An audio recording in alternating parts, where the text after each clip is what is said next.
live. Hello, everybody. No, stop. Hello, everybody, and welcome to D&D 5th Edition, episode 77 of Papihos. Where we last left off, party's in a little bit of a pickle. Can't deny that. Gotta just kind of come out and say that out loud. But we'll see how they do tonight against some hefty odds. But let's do a little bit of a more complete intro and recap. But just before we're getting in, Suzanne will be here to play Suna. They're just running a little bit late. That's all right, though, because they'll be here and we'll be looking forward to it.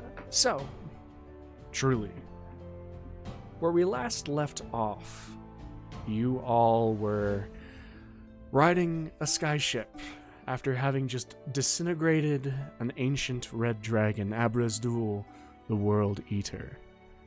However, during the fight, she had knocked off two members of the party, Gilgamesh and then Suna actually jumping of her own accord off and casting Featherfall on both of you.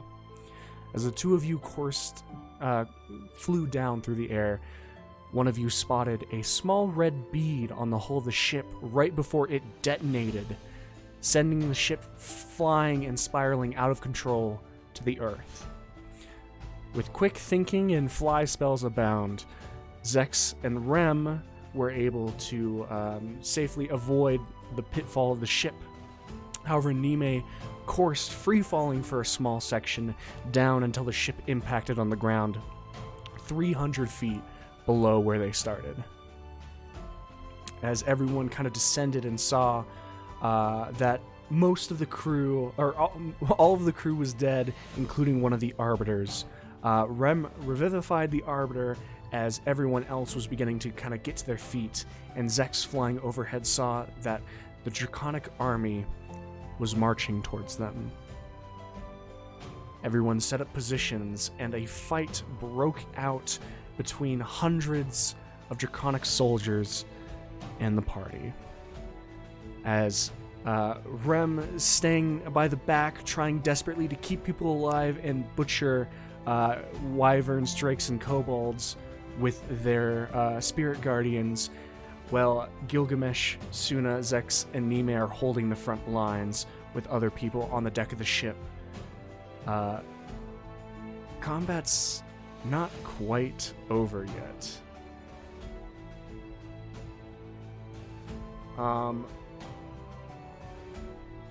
So, where we're gonna be picking up,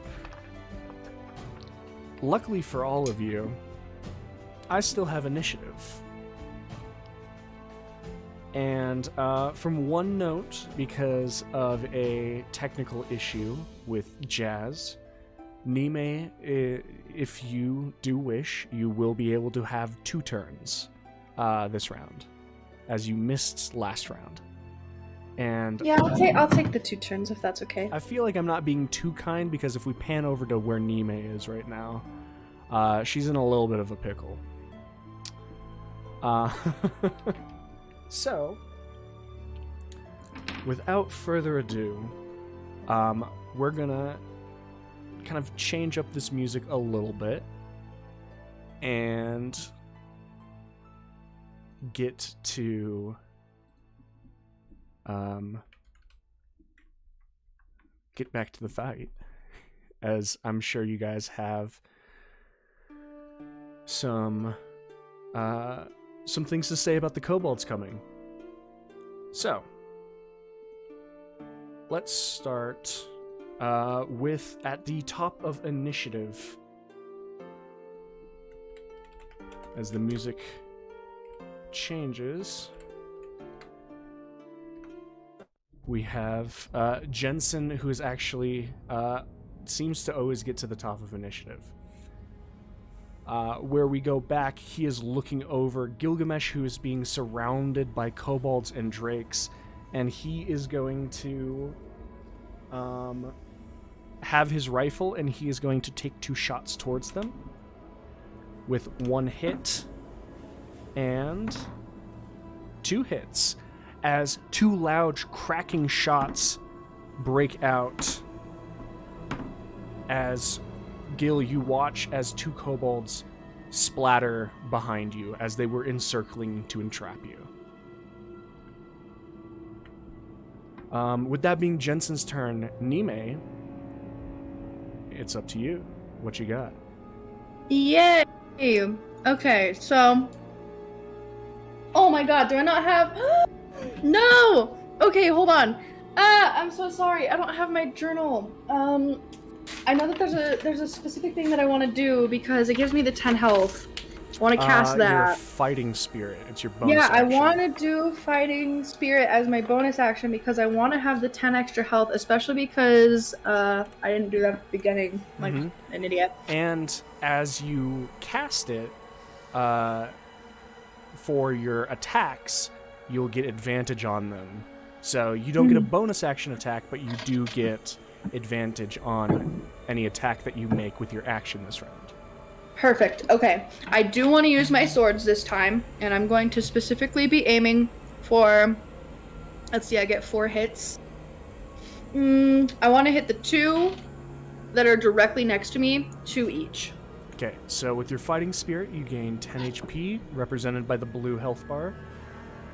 And you get... as you pull out your swords, you're making your attacks with advantage.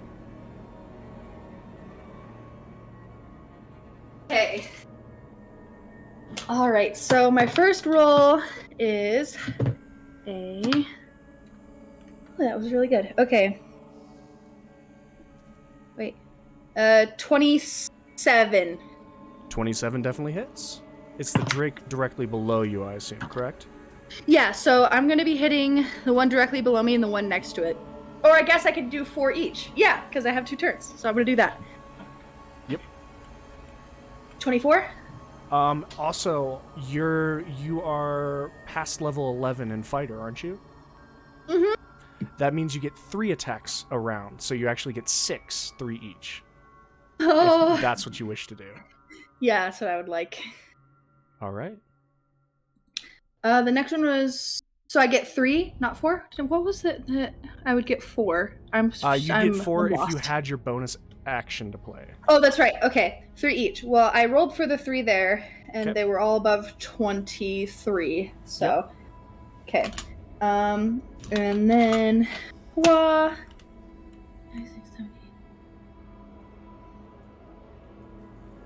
13? 13 damage or 13 to hit?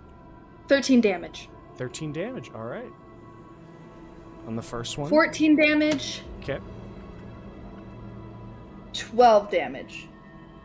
All right.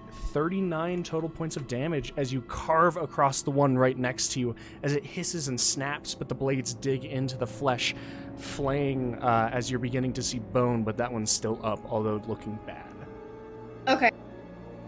One more time for my second turn and then move over to the one next to it with another 3. Okay. As my bonus action? So since this is your second turn, you wouldn't get advantage, but you could use the bonus action for a 4th attack now. That is fine. Okay. Okay. 22? 22 hits. Okay, I'm gonna roll for that first one that's right directly below me. Okay, so that first attack is going on the one you're already hitting. Yeah, 15. 15 points of damage. As that final one, you slash the sword across the throat, and it opens up fully as it lets go one last gasp and hiss of breath before collapsing to the ground, dead. Wonderful. And then I roll the natural 20. Okay, that definitely hits. 25. Mm-hmm. And another 25. Yep. All 3 of those are going to hit.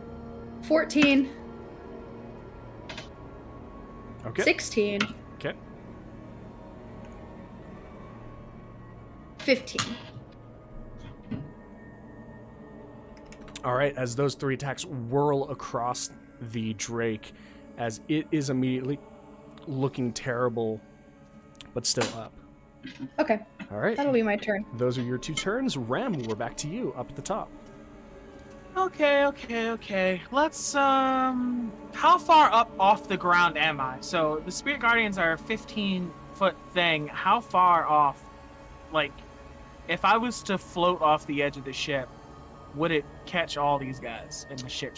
You would have to fly over them as, I believe, so 15 feet. Yes. Could I catch all of them just by getting, like, here? Just flying over them, yes, you'd be able to do that.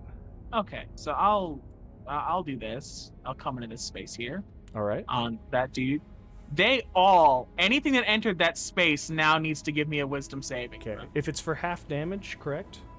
If it's half, yes, but I have... So... Oh, shit. Roll your damage, and I'm going to see if them rolling even matters. Okay, give me a second. I think my chair just popped. Okay. Oh, when it rains, it fucking pours, eh? All right. 13. 22. I'll be back. 22's total? Yes. All right. Is there anything else you want to do? Because as you fly over, these kobolds do not stand a chance. I can coast the other 25 that way. Like that. And then... No, it's outside my range. This one is within my range, though. Have this one give me a wisdom saving throw. Has this one been touched? That one has not. Okay, have it give me a wisdom saving throw. I'm casting Toll the Dead. 13. That's a failure. This is 20 necrotic damage. I'll be back. All right. As Rem just kind of flying over, any of the kobolds that he's flying over are just being turned into mincemeat. And then as it goes, you watch Gilgamesh, one of the drakes coming up to you, about to bite, just snaps to the side with the head. As Rem is currently in its mind for half a second. With that being said, Gilgamesh, it's now your turn. Okie dokie. Okay. Okay. There's a lot of things happening right now. Okay. So, there's things happening and people. So out of these 2 drakes, which one looks worse? The one to your right just got hit with a bit of a blast from Rem. But they both have minor wounds on them. So both roughly the same. About comparable. Okay. So, first things first, I'm gonna bink bonk the kobold. Bing bonking the kobold. Bink bonking the kobold. Okay, here we go. That's a large number. That is a 29 to hit. 29 definitely hits. Just barely skims by the AC. Absolutely. I'm surprised, you know. Has this kobold been hit at all? Is this no, the kobolds have not been hit. Okay. That's alright. It'll be dead by the end of this turn anyway. I like the confidence. Oh, yeah. With that damage? Oh, yeah. And I think Rage is still good, right? Yes, you still I think we have said rage. 5 more turns? Yes, you still have rage. Okay. So then that is...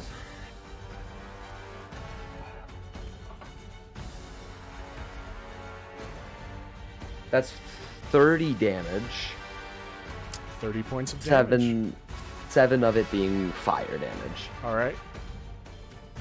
Is it dead?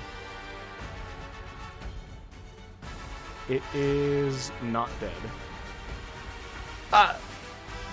Really? Mm-hmm. Oh. It's looking real rough, but as you kind of Whoa. spin to it and the sword plunges through. Large scales kind of like pop, but the heat does not do as much as you would normally do, as you know. Yeah. Okay. Okay, my brain forgot about that for a second. So wait, if we went...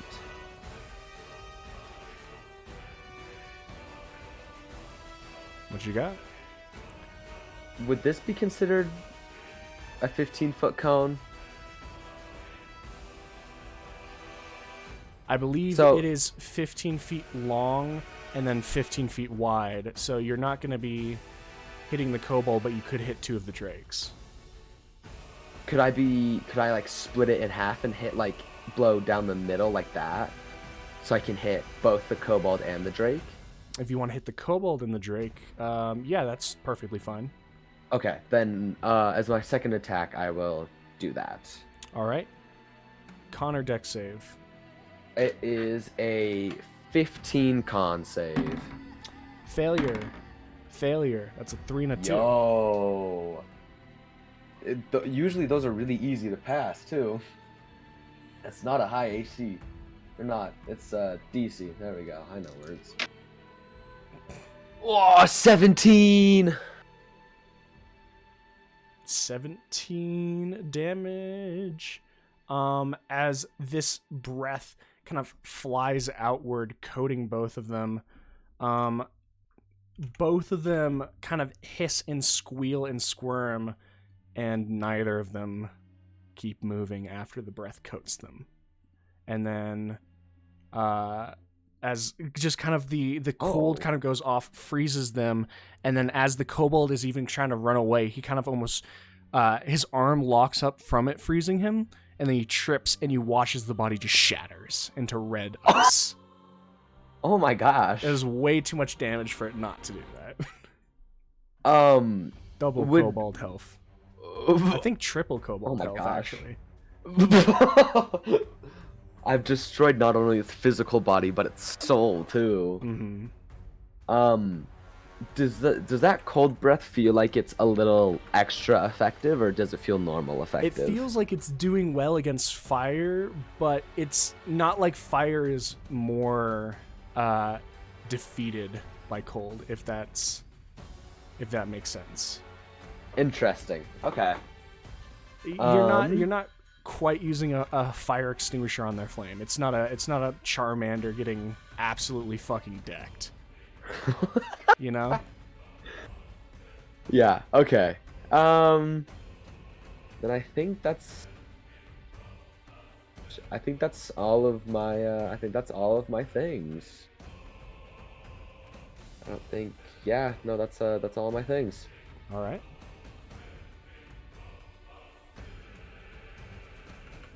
After Gil's turn, it is going to be the Enchantment Wizards. As the Master of Enchantment, still being kind of there, is going to huck a bolt down at the Drake attacking Suna. And it does not hit, striking into the ground as my d20 is rolling really low tonight. Zex, your turn. What you got for me? Can I jump down over here Yeah. at this Drake? Make me a quick athletics or acrobatics check. Okay. That's gonna be a 26. 26. You are fine. Okay. And Yeah. and then I'll hit it with my sword. All right. The scimitars kind of come out and slash across. I'm gonna use defensive flourish on the first one, Okay. and that's gonna be a 29 to hit. 29 definitely hits. Okay. And then the second attack, 17. 17 hits as well. And then last attack. Natural 20.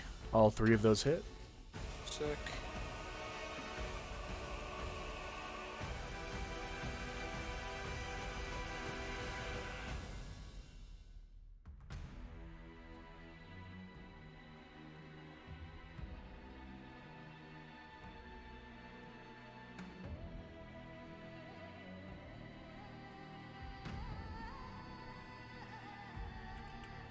$23 for the first one. 23. Okay. 12 for the second one. Okay.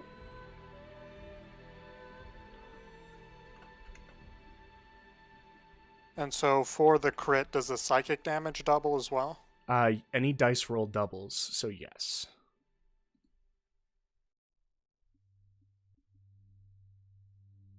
So that's going to be 21. 21. As your swords kind of come down, crossed over as you kind of step, and you just land on top of the drake and pull both of them across as the spine actually disconnects and the entire shoulders and front of the drake kind of shift to one side as it drops. That is a dead drake. Nice. Anything else you're doing? No. For now, I'm good.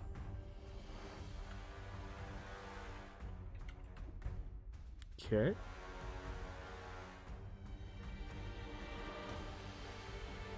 So next up, we just have Yenta, who's gonna be shooting 3 shots at kobolds. Hit, miss, and hit. For a kill, and that was a miss, so it doesn't matter. But as 2 of those kobolds get shot and fall. Alright. Master of Abduration is next. As they are going to provide a bit of support to the one that is attacking Gil, throwing a bolt as well. That is a hit. Is it? Yes, it is. Against me? No, against the Drake attacking Oh. you. 21 points of damage. As you see a flash of red as a bolt slams into the side of the Drake. And then after that, we have Evocation. As the Evocation is just going to, as providing support, I think that they're going to throw a bolt at the Drake harassing Nime. Hit. 6.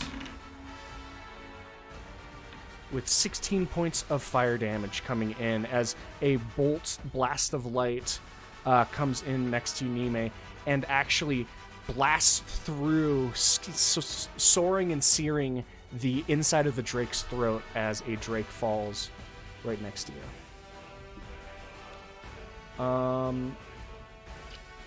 It is now the Drakes and Kobolds' turns.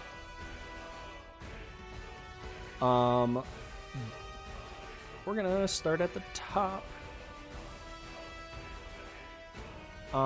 So that Drake doesn't really know what to do with you, Rem.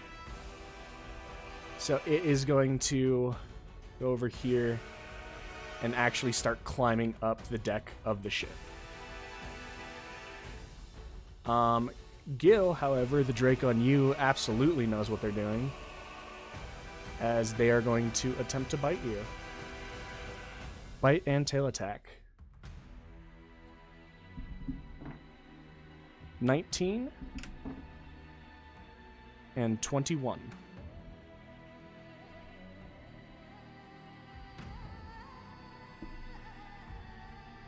Gilgamesh? Sorry, what? 19 and 21 with the Drake on you? I believe yes, both of them. Alrighty. As the first one, as the bite rips into you, dealing 8 points of piercing damage. Oh, I ain't dead yet. And then the tail goes around and slams into your chest for 9 points of bludgeoning. There's people to say things. There's a lot of people to say a lot of things about a lot of things. I don't take any damage. From that other one. Okay. Never dead. I ain't never die. Alright. Am I at detrimentally low health? Yes. But I ain't dead yet. Alright. We go... I mean, there's still going to be one coming for you, Gil, because there's one that doesn't have anywhere else to go. Hey, that's okay. We got this guy moves up to you, kind of stepping on the ice cubes of the kobold and rears its head to bite. That is a 22. Oh, that definitely hits. And I think this might be it. that is 4 points of piercing. It ain't enough. All right. I'm at 1. Well, let's see the tail. Oh no. The tail's only 13 to hit. Oh no, that's a miss. Okay. The cord really said not today. Not today. And then I think a lot of this is probably going to the person I feel a little bit bad for, because Nime's got a lot more drakes on her side. Are you saying you're about to attack me? Yes. I thought we were friends. You know, We're friends. The drakes aren't really friends with Nime, though. So. Man, I tried extending the good hand, but I guess it didn't work by killing their homies. Anyways, The homies are in fact dead. Okay, so what's happening? Some of them are just moving up. Okay. Some of the bodies are gonna be removed from the battlefield for Convenience sake. 10.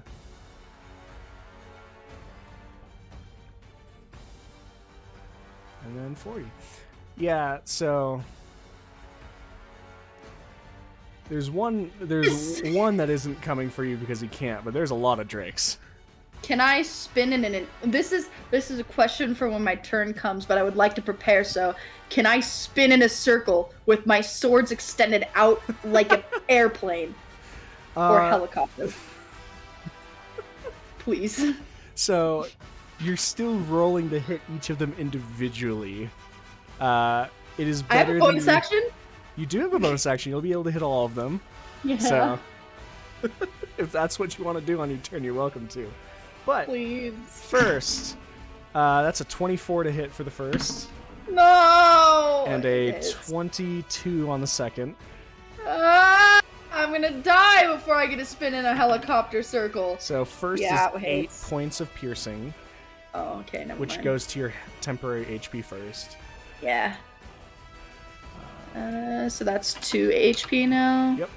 Dave. And then the tail attack takes away 3, so there goes your temp HP. And 1 of your actual HP. Alright. And then... I still have the death ward, right? Yes. Yeah. Or did the death ward trigger when you fell to the bottom? No, she had full health. She only took 50, remember? Right. She's fine. She still has it. Second attack, or first attack from the second Drake, 19 and 22. You meant like damage. Nope. This. Oh. So yeah, 19 and 22 hit. Both of those hit. For the bite, 5 points of damage. Okay. For the tail, 5 points of damage. Why? Okay. The third Drake. Are they just hip hopping on me? Like, well, you're being surrounded by drakes, and they're biting and tearing at you as you're trying to dodge Why? away. Because they're Is there trying anything I can do? If one of them roll a 1, you'll be able to to roll a I'm reaction. stabbing its eye out is what I'm doing. Yeah. Okay. Someone is. Oh, that's what's going on. I was like, all of a sudden the music changed to something weird.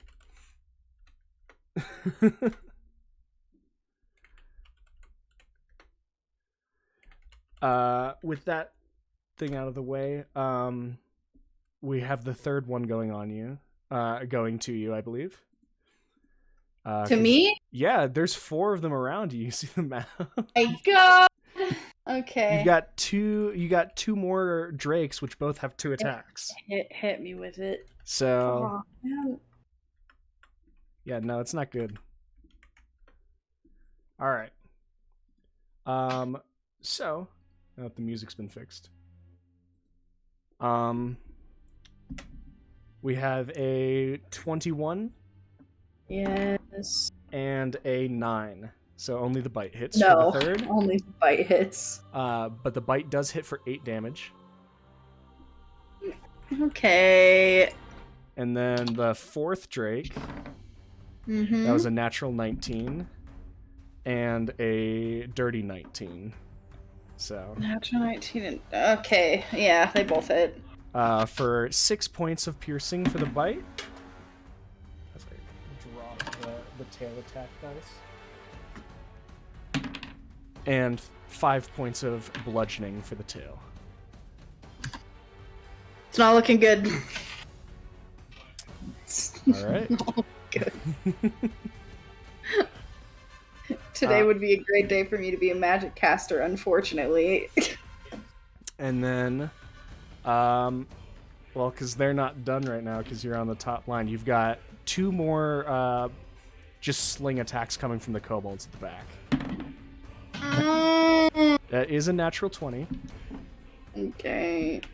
And then a 21 from the other. So those are 2 hits. Yeah. 8 points of damage for the first, the critical. And then 4 What points for the other. What just happened? It said I was at 48 again, but was I at 32? I think you were, yeah. Why did it not save? Okay, and now what were the 2 points of damage? You took 12 points total from the 2 kobolds. Okay, so I am at 20. Mm-hmm. It's not looking great. And then finally we have one little part. Luckily for you, this is not this isn't your necessarily just for you, but for everyone, as another batch of draconic things come in. However, these are kobolds. However, you watch as they all have leathery draconic wings. As you've seen these before, as some winged kobolds are actually moving into the battle. Okay. I'm going to see who's in range of them, or if they need to dash.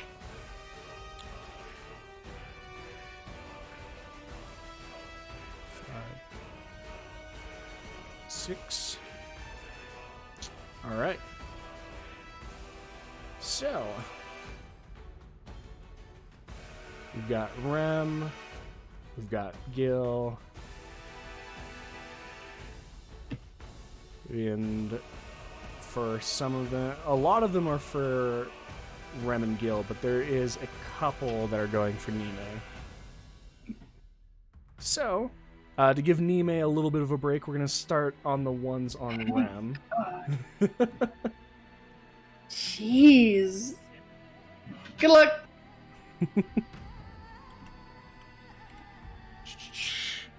There they are.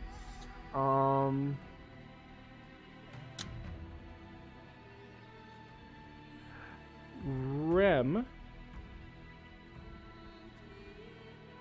I would like you... Actually, no, I think it's a 2-hit. Yep. So you've got one as they kind of ball up their hand and this orb flies towards you. That's a natural 20. No. Rem. So you, as you use your reaction to kind of absorb some of the hit, it is still going to deal. 10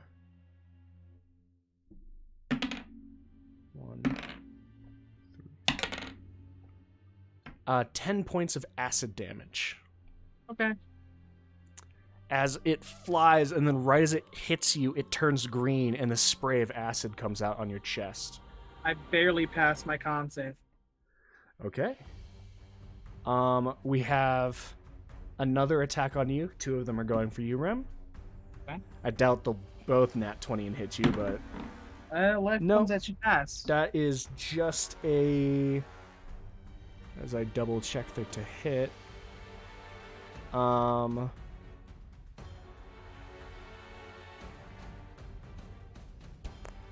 Oh, wait. No, that is a 19, which I know misses. That misses. I'm being attacked from which direction? There are kobolds flying in, just across from where that storm along sphere this- is. Yeah. Okay. And right as you realize this, one of them is going to throw... The third one is going to throw one at Gil.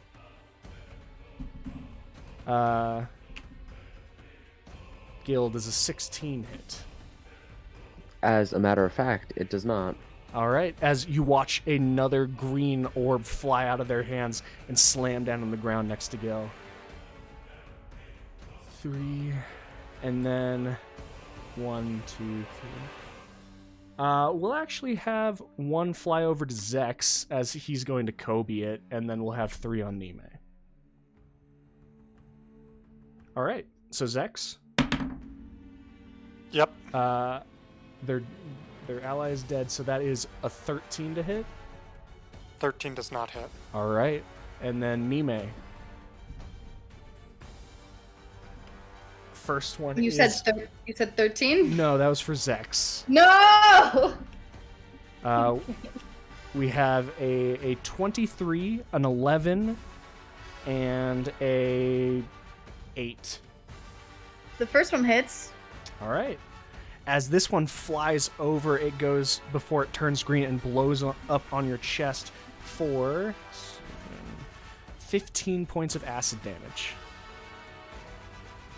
Guys, it's not looking great. It's not looking great. As You're one to talk. I'm literally at 1. Don't even talk to me about not looking great. I'm looking terrible. Where are you? Where are you? Hold on. Left Give me a side, second left here. side. Hold on. Are you left side? Like Okay. far left. I'm literally at 1. You know what? Your enemies are halved. This is true. This is a very good point. You drive a hard Half of bargain. 1 in this context still counts as 1. It's Yeah. true. They hit. They it rounds up when it's from they them. hit once and I'm done. So, we're gonna finish this off strong, hopefully with Goran shooting a his crossbow bolt. No, he does not hit. Poor Goran. Goran been rolling nothing but 2s and 3s, even last session. Back to top of initiative though. It is Jensen, who I think is going to swing around and fire at that Drake that is on the deck of the ship. Hit and hit with 2 19s. Dealing 22 with the first hit and 14 with the second. As 2 massive shells just get ejected from the gun as the bullets whoosh, tear through the chest of this Drake climbing up the bow of the ship. All right. Nime, we're back to you. Okay. I'm gonna do my ballerina spin and hit every single one of them one time, and then I'm going to use my action surge to do it again. Alrighty. Let's make use of that And- action surge. Yeah. And then 3, is it 3 for the first and then 4 for the second then? Are you using your Well, action surge is a bonus action, isn't it? No, action surge just happens. Oh, okay, then yeah. So I'll just it do would that be then. 4 for the first and then 3 for the second because you can't use your bonus action twice. You only get another action. So Okay, 7 that's fine. total. Okay. First one was 24. 24 hits. Second one is 23. Hits. Third one is, oh god, I hope this hits. 23. Hits. Okay, cool. Natural 20. Hits. And 18. Hits. Nice. That's 4, right? Mm-hmm. 22. No, Hits. sorry. 20. It's higher than that. Natural 20 again. Hits. And then another 18. All of them hit. Yay! So you're just slashing, like just spinning in a circle, slashing through these drakes. Yep. We'll start at the top, and you can roll damage, and I'll keep going. The Okay. third and the sixth one were crits. So. All right. So the first one is 16. Okay. The second one is 11. Okay. Third, 7, 8, 9, 10, 11, 12, 13, 14, 15. Okay. Fourth one was 11. Okay. Fifth one is 14. And am I on 5 or 6? This is 6. This is the second Okay. crit. 12. Was that with And critical then- damage? Yes. Okay. No, what's with crit? What's with crit? You get to double your dice roll damage. Oh, okay. Well, I rolled a 6. So 6, 7, 8, 9. So would it be 12 or would it be plus 8? 12 plus your strength, then. Okay. So 16. that'd be 16. Okay. Yeah. And then Final one. 12. All right. As you just spin around in a circle as blood flies, as all 4 of these drakes are not looking good anymore, but none of them die. Can they die anyways? Die of cool. Yeah. Because it was baller. It was baller. All of them hit. But Not- Tell what you if they- what, if you roll a nat 30 on performance, we'll let it happen. Nat 30 on performance. How the fuck do I do that? That's my point. Rem, it is now your turn. Seeing Gil in a bit of a kerfuffle, I'm gonna jump in here. These dudes have to immediately give me wisdom saving throws. Gil does not have to. 6, 4. Both failures. So,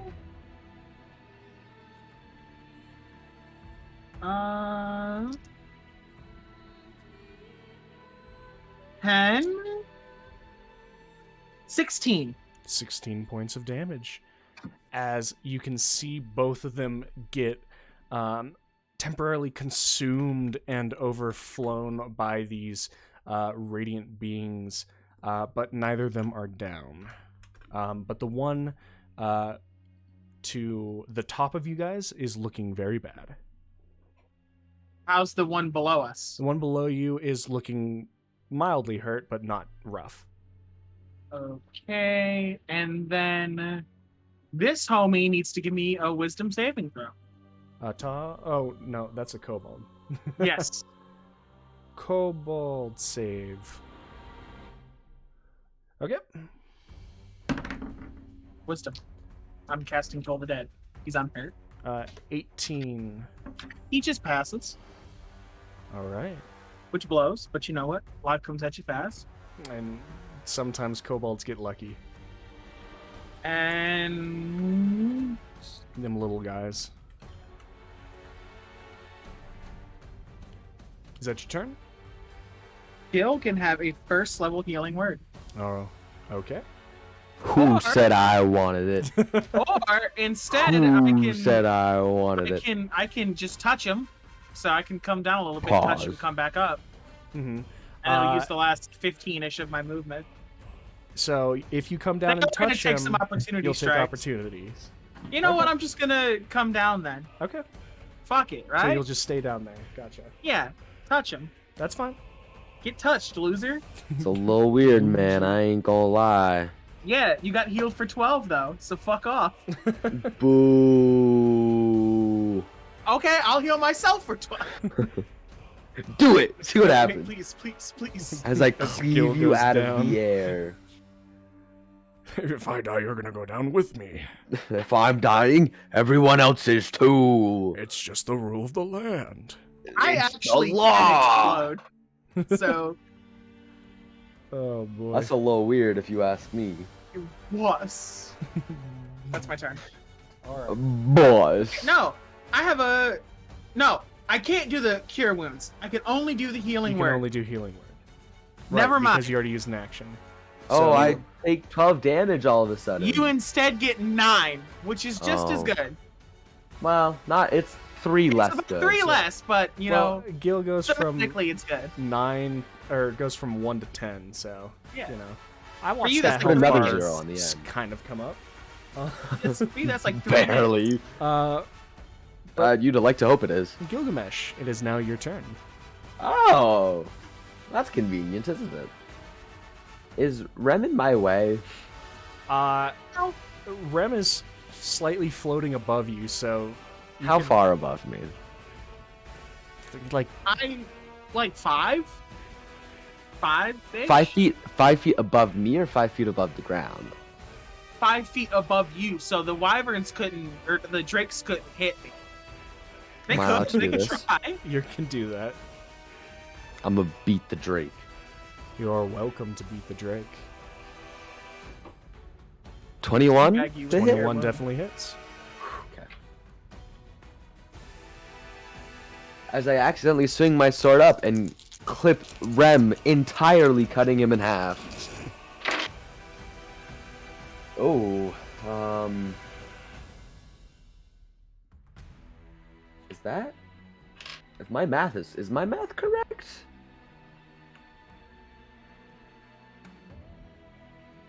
Oh no, it would be.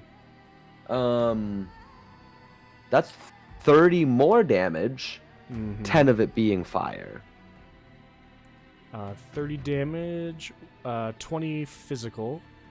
As Yes. you watch as Gil just basically switches the sword over and brings it down in an overhead strike as the entire front half and some of the back of the Drake is parted down the middle as the sword then slams into the earth with this gout of flame. There's a dead Drake. Dead? Said he looked bad. I guess so. For my next trick, I'll make Rem disappear into the carcass of the Drake. Okay. Whoa. Okay. So how much movement would it take for me to fandangle my way over this way? It is a dead body, and so you should be fine. Oh. You would take an opportunity attack from the Drake behind you, but that's okay, I guess. Oh, that's still alive. I want to hit that one. I didn't realize that was still alive. Still there. Okay, we can cha-cha slide real back and then swing. Okay.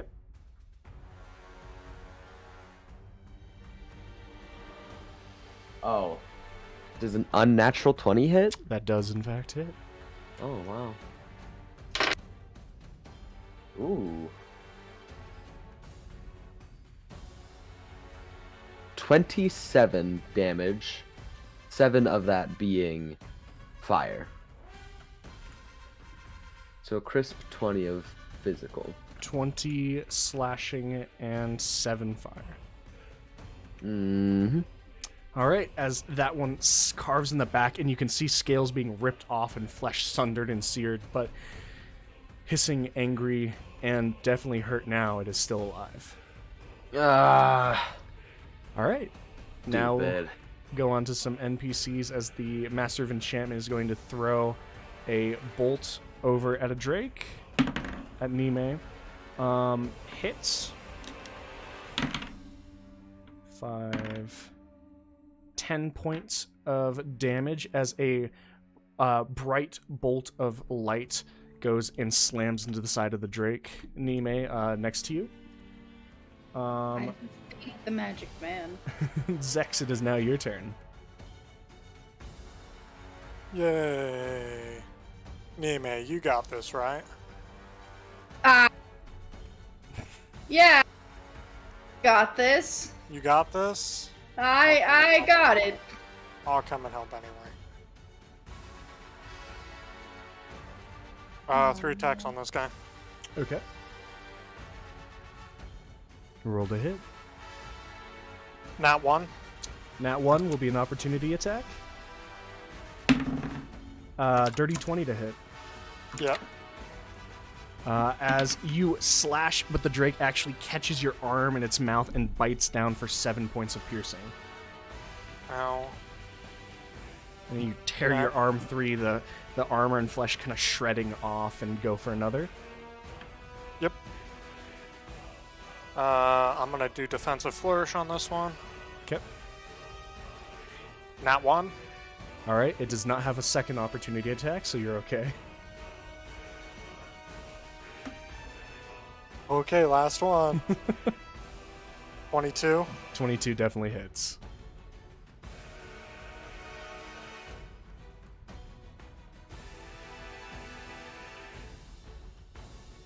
$12 points of damage. 12 points of damage as let's say actually your arm actually got stuck in its mouth as you were wrapping it out, but the other one you just pulled up with your left hand and slashes across its eye as it roars and lets go of your little bit more shredded now right hand. And that's your turn. That's my turn. All right. Yenta is going to follow up on the Drake above Nime with 3 shots. With a hit, and a miss. For 10, 17 points of piercing damage.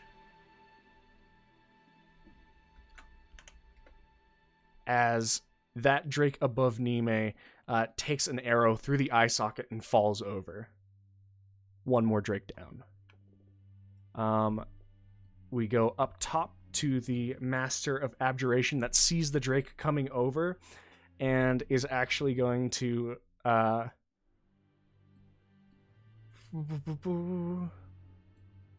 not a lot of spell slots left. And that's why they're all using cantrip. Also, they're low health, but might be able to taking risks. Is going to run over their hands alight with electricity, and they're going to make an attack. That attack misses as the Drake ducks underneath. Alrighty.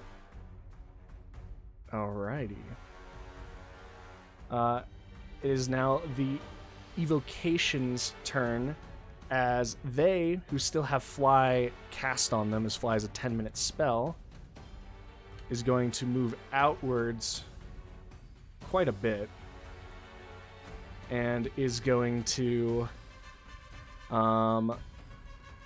they still have a spell left, so they are going to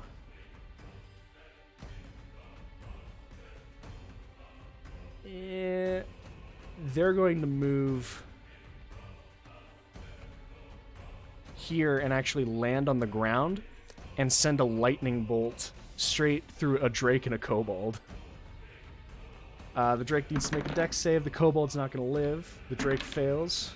1, 2, 6, 8, 13, 16, 21, 24 points of lightning damage as all of a sudden everyone's ears ring as the Drake and Kobold are both turned to ash. Completely destroyed by a lightning bolt that overpowered both of their HP. And now we move on to the enemies. We're going to go to the top where the Drake is facing off against the Abduration Wizard, making 2 attacks. That is a miss with a 13 for the bite, and a natural 1 that the Master of Abjuration is going to try and take advantage of, and hits with a Shocking Grasp. 6, 7, 8, 15 total points of lightning damage as it bites, and he grabs this Asimir, grabs in their hand, and lightning flies out, burning badly the Drake. Next, there's 1 Drake on Gil. He has to make a wisdom saving throw. 18. He still takes half. Alrighty. Yeah, wisdom. 6, 10, 17, 19, 27, cut in half is 13. Alrighty. As you perfectly match his health, as that Drake gets torn apart, lunging for Gil, falls to the ground, shredded. We move further down. There are 2 Drakes left here. One of them is going to go for Nime, and the other one has been distracted by Zex. So Nime. JC, if I die like this, if I die, I will be so sad. The first one is an 11. Okay, no, that doesn't hit. The second one is a 24. No! Okay. This is the lesser damage dice, so let's see if I roll bad. I rolled 5 points of damage. I'm at 0. As Nime falls down. Ward! Death Ward. That is You correct. dropped to 1. As Nime, as you get slammed by the tail, this crackle of radiant energy starts in your gut and holds you up, barely. Oh God. But you are at 1 HP and still conscious. It's like a full body sensation of your ears popping. Oh no. That doesn't sound like a good time. It's not supposed to be a good It's keeping time. you alive. Relieving when it's over, though. Relieving when it's over. The one on Zex, 2 attacks. We have a natural 20 for the bite. Nah, you're good. Have fun. And a natural 1 for the tail. The bite... 16 points of... Or no, 17 points of piercing damage. And they completely whiff with the tail if you want to use your reaction for that.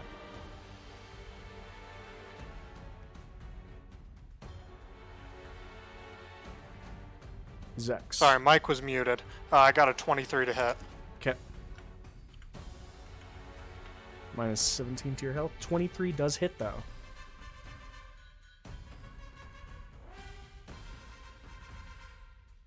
$15 points of damage. 15 points of damage. As the tail kind of slices out, you actually catch it with the sword and cut the tip off as it roars angrily. Still up, but a good hit. Ow. Now's the part which is gonna suck because Nime, there's still a kobold attacking you. So Why? because you're there. Why?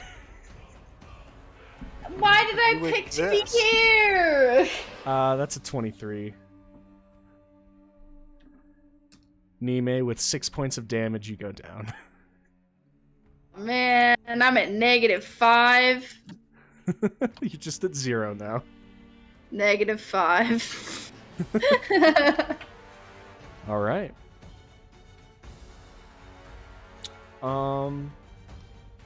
As Zex, you watch as Nime just gets clocked in the throat as she spins and slams to the ground. We have some other things for you to worry about now, though, because the flying kobolds are seeing who's in range. Am I in range? Probably. Oh, yeah. Oh, What is yeah. it, 90 feet? 90 Just feet. barely? So 1, 2, 3, 4.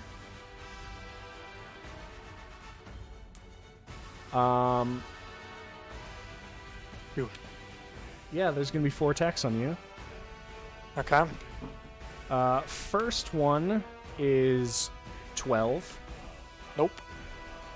Second one is 24. Yep. Third is 22. Yep. And fourth is 19. Yes. So that's 3 hits? 2 hits? 3 hits. 3 hits. So, I'm just gonna do this. The first one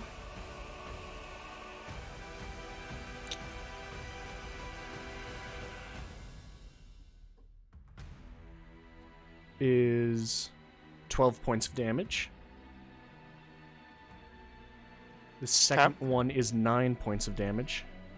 Acid. Okay. And the final one is 11 points of acid damage. Painful. Stings a little bit. Stings. 1, 2, 3. We're gonna have one of these bad boys flying up the middle. Gonna see what they're... Okay.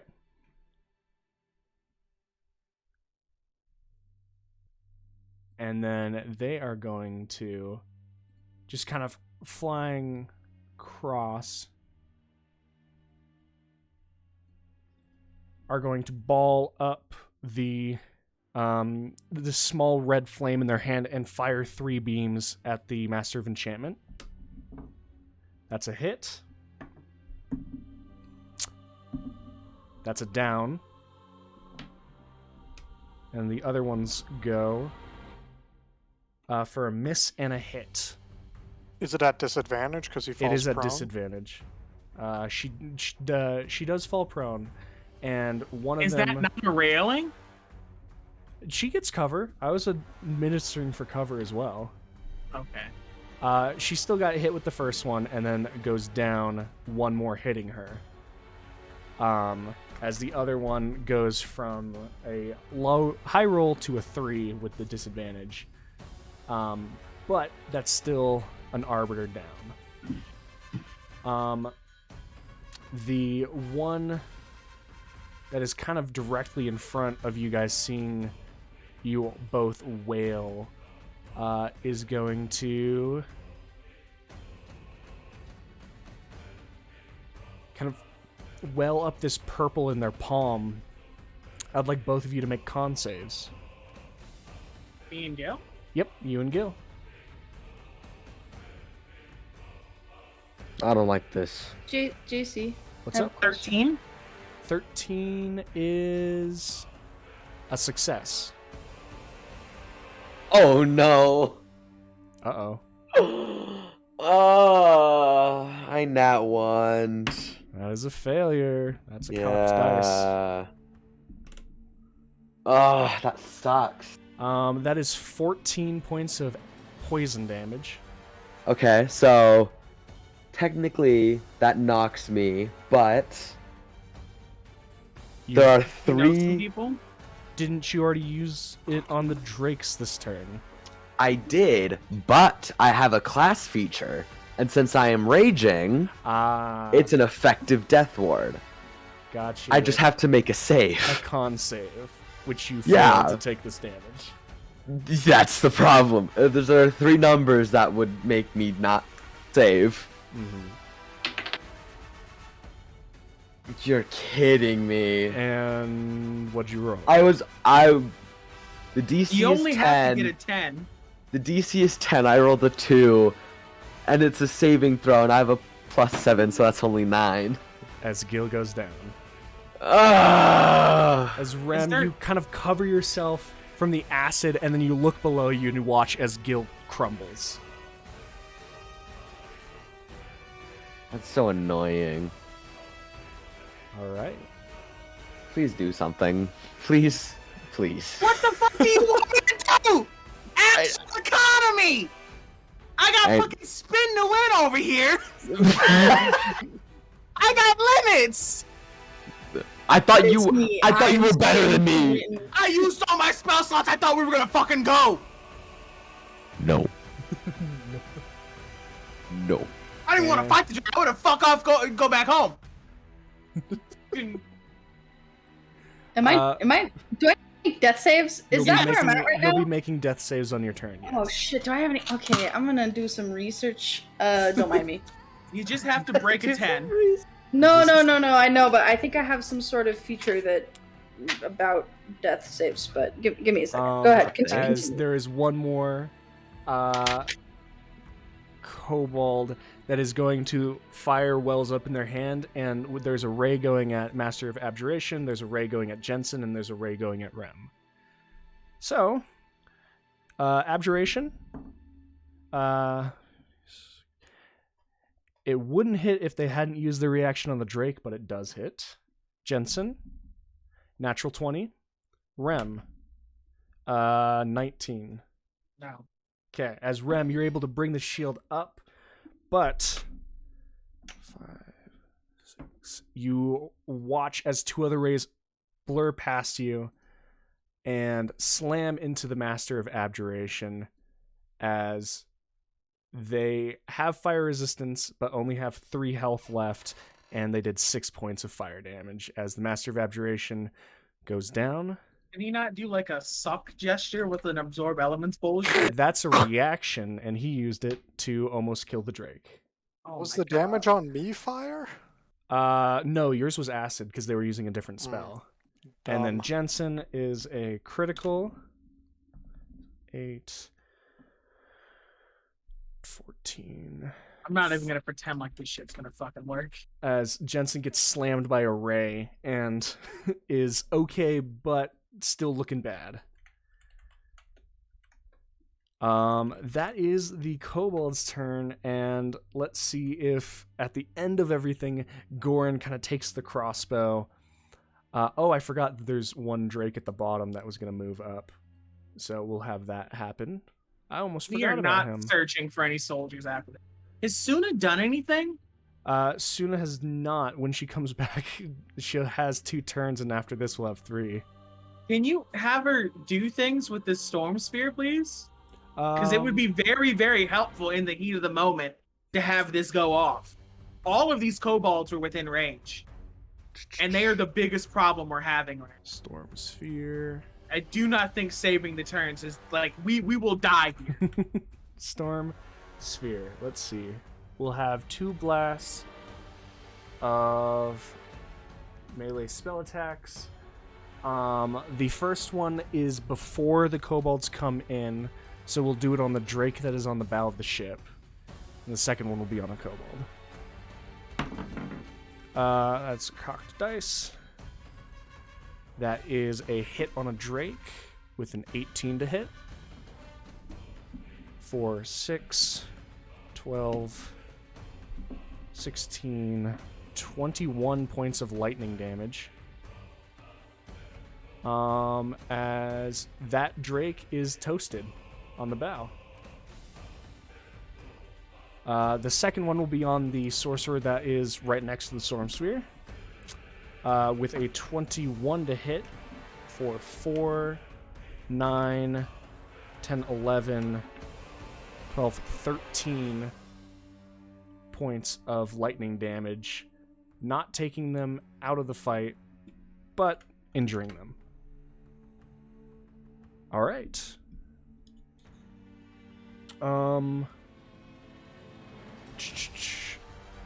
We have that Drake that has kind of gone up to Yenta and is going to make its 2 attacks. 9 misses. And 11 misses. To Goran, who is going to spin and shoot at the Drake with the crossbow. And does manage to hit. For 8 points of piercing damage. Gorn kind of fucking suck and we overestimated him?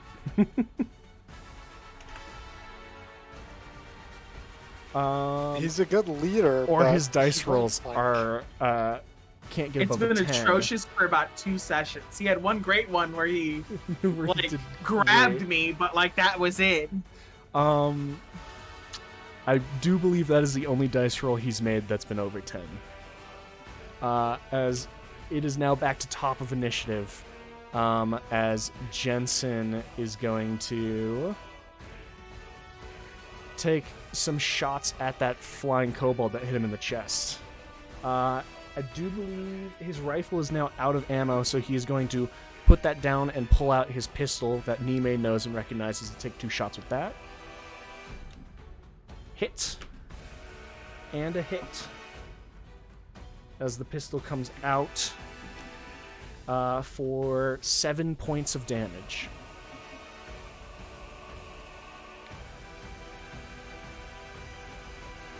As the kobold takes 2 shots to the chest, as you can see both of them passing through a holes ripped through one of their wings, but they keep flapping. Nime, it is now your turn. Please make a death save and send it to me. Send it to you, don't actually announce it. You don't have to announce it because it makes it more fun for everyone else. Rem, it is your turn. Wait, is it a D20? It's not a D10, right? It's a D20. If it was a Oh, D10, it would thank be real Roll rough. over God. a 10. Bruh, Okay. roll a 10 or over on a D10 and you're fine. So It is your could turn, I Rem. touch Gil from where I am? You have to, as you put it, fly down because Gil's Down? now on the ground. So you Are have these to. guys on the ground? No, they're flying. How far off the ground are they? They're flying 10 feet off the ground. Okay, so it's fine. I can get near the ground. So I'm gonna get near the ground, use my action to touch Gil. Okay. With my second level cure wounds. Okay. Come back with 21 HP. And then I'm gonna do something really fucky. You're not gonna like this, I promise. I So- swear on my life. 10, 15, 20. These both probably have to give me the save. I'm in over half of his space. I'll give you another one. 25. I would just like to another one. confirm it. Yeah, I would like another one. Okay. Wisdom 4 and 18. The 18 still takes half. 9. Okay. This is the worst I've ever rolled in my fucking life. 15. 15 points of damage as the one above you actually does get torn asunder by the mob of your spiritual guardians, but the other one is taking it. 30. 35. 40. Give me the save, please. Okay, What did he get? hold on. Doing some calculation. 7. Failure. 11. 11. 16. Okay, 16. Okay. What is the range on healing word? 60 feet. Bam. Come back with You're... No, wait, you went to I'm the on ground the on Gil. ground. Okay. Yeah. That's come good. back with a second level healing word. So that's 13 HP. That Get is up, Nime. probably the most effective round of a cleric I've ever seen. And What happened? Am I not dead no more? You No. are now 8 feet up. of movement. Can you hit this other kobold? no, I only have 10. If I slip down, just for shits and gigs, as Suna would say. 5, 10, no. And when these ones start, they're gonna have to give me the save again anyway. This one might there, not. and then there. I only have 10. Yeah, go here the one- and then there. 1, 2. See, that's a little fidgety because I'm not. We're doing too much. Call That's it. a little Call it. fidgety because I'm not a stickler for diagonal rules, but Rem has already hit Let's and just count our blessings. Let's is just probably do the gonna best we can. kill 3 kobolds. Is this one right here gonna have to make the save again? It is so neither of the corners, the top right or the bottom left, are being touched, so it is not half. But this one will. But that one will and probably is gonna die. Okay, I've done God's work. It's up to you guys. That's my turn. Definitely some God's work being done here. As that is Rem's turn. Gil, you're alive on the ground, but you begin to struggle back to your feet. You can use half your movement, and you're standing.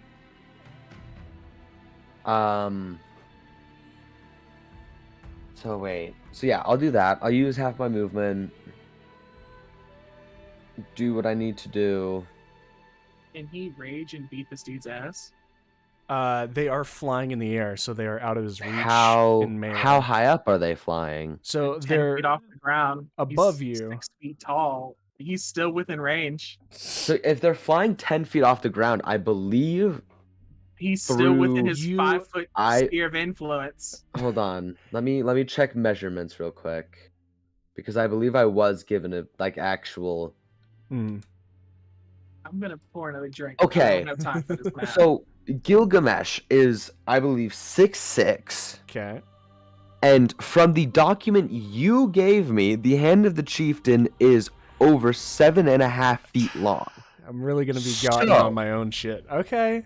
So if they are flying 10 feet above the ground, I can swing the sword above my head and hit them. Okay. I'll be taking on my own document. Go get So, him. Go how get does him, it Tiger. feel to be shot with your own gun? Go get him, Tiger. It feels sweet.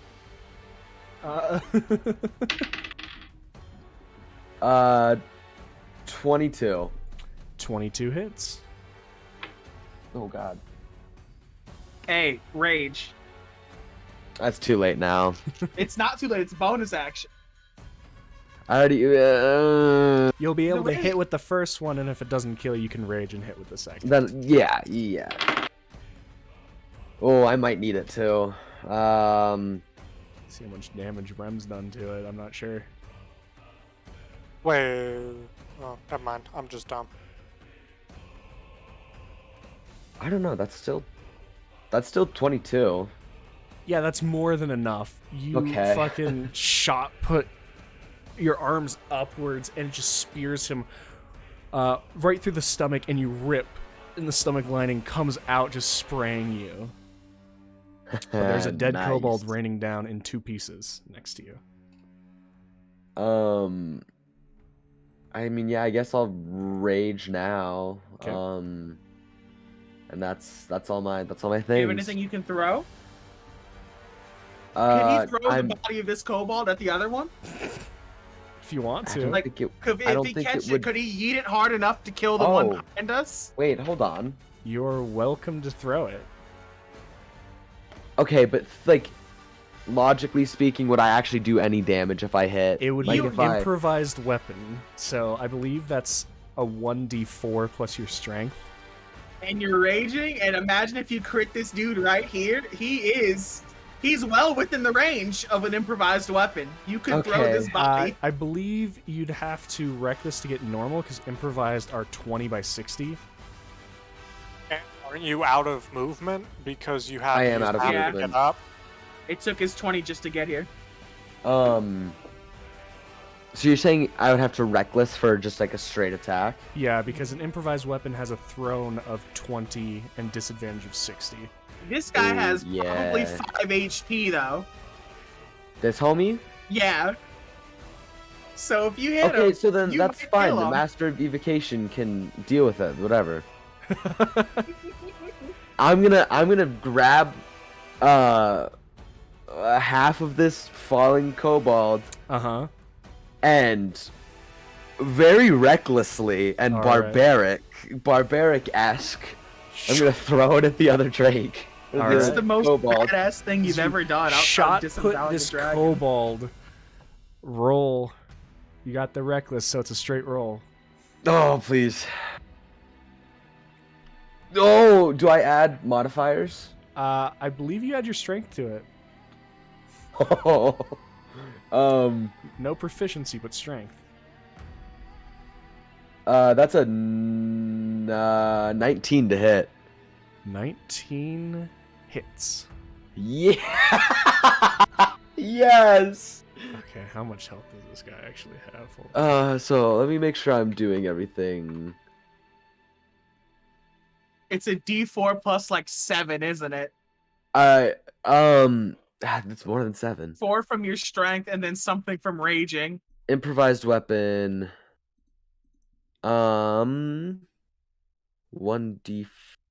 Who needs a javelin when you can just oh?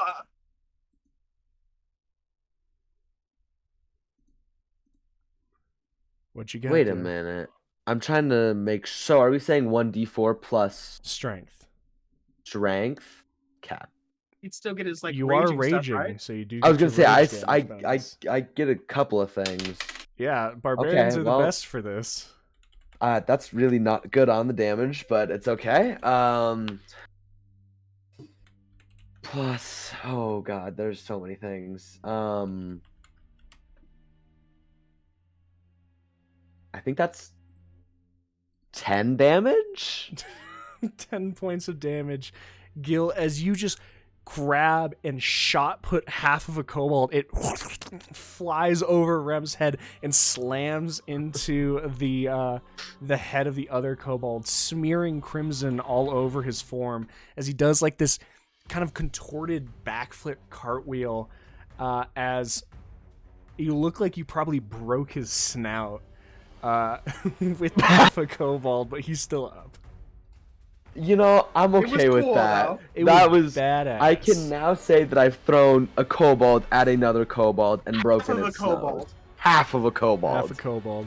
And how? What? I threw it 30 feet, which is like a pretty like considerable far as amount of it's playing. distance. You did with half of a corpse what they do with an actual weapon.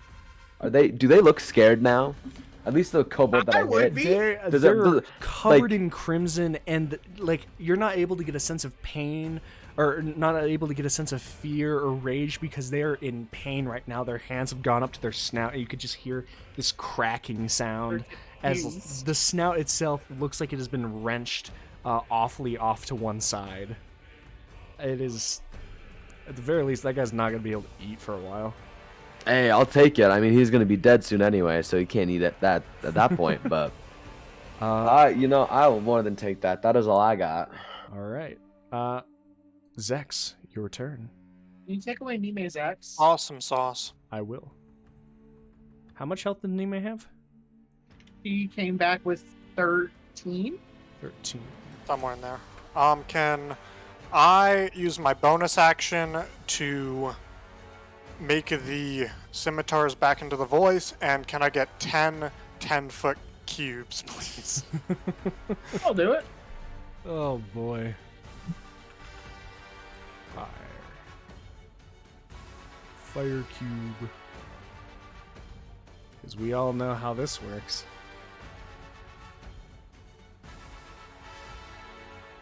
And boom. There's control. I definitely don't have control. Click off of it and click on it again. I did am. or did I get... I still have your other account on here, don't I? Get rid Yep. of it. There you go. There we go. To ban your other account. 1, 2, 3, 4, 5, 6, 7, 8, 9, 10. All of the ones along that line need to give me a dex saving throw. 4, 11, 19, That one makes it. 16, No. and then finally 12. No. A 1 makes it.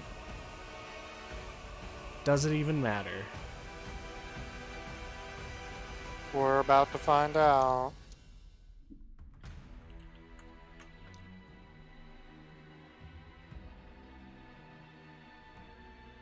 10, 20, 30, 37 points of fire damage. It does matter. Unless these guys aren't resistant, because some kobolds just aren't resistant. It does matter. Oh, well. As one of them, although looks awful, as the fire is ripped and rains and runs rampant through the tree line, absolutely catching on fire everything around, one kobold stays standing in that lineup. Oh, and he's gonna fucking kill me. Probably. Maybe. All right. We'll see. Is that your turn? I'm not done yet. You have movement. I do have movement. There is a drake staring you down.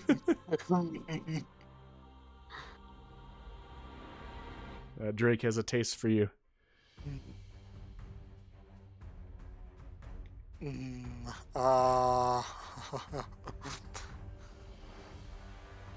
Hit me with the opportunity attack.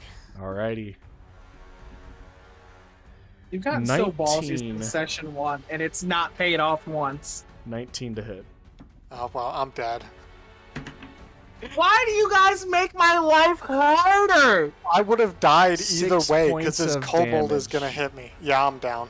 As Zex gets clipped in the back of the jaws and held by this drake who shakes him like a dog before chucking him to the dirt. It's okay. I made it a little easier for you before I died. At least you did that. You got rid of the spellcasters. I can thank you all the same. Good job. Is now Yenta's turn as he is throwing down the bow to face the drake that is accosting him on the deck of the ship. Do drakes have a climbing speed? Not all of them do. It's just a As general question. he is going to. Not all of them do is the answer. I got you. As he has a miss and 2 hits. It seems to be what he's apt to do.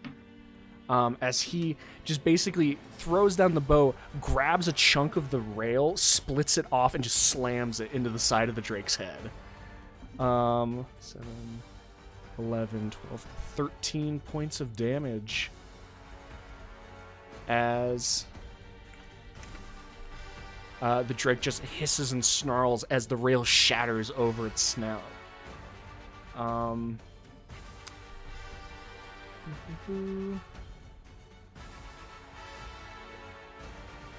And it is... I'll have Suna do her attack, as we'll see if anything that she can hit is within range of it.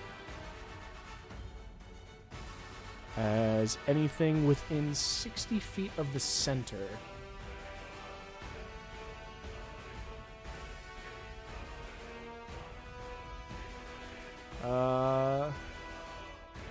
Nope. Everything within range is gone.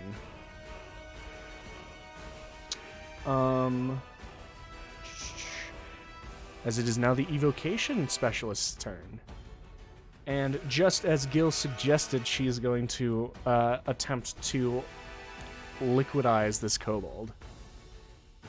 As she is actually going to use her fly to come in as her hand kind of sparks with electric energy, grabs on, and hits, dealing 14 points of lightning damage as the kobold's face gets zapped with electricity and then bursts, just spraying everywhere. And now it is time for enemies. We got no one at the top. We've got the Drakes by Nime. There's 2 drakes and 1 kobold that I 2 can see on Drakes the and map. 1 kobold. And, well, there's 3 Drakes because there's one on the deck. So we'll do the one on Yenta first. 2 attacks on Yenta. That's a miss. And a natural 19 for a hit, as it swings its tail and slams Yenta against the shattered railing of the ship for 6 points of damage. Nime, you feeling lucky? She's not here right now. Oh, yeah, she is. Never mind. Fuck it. She came back.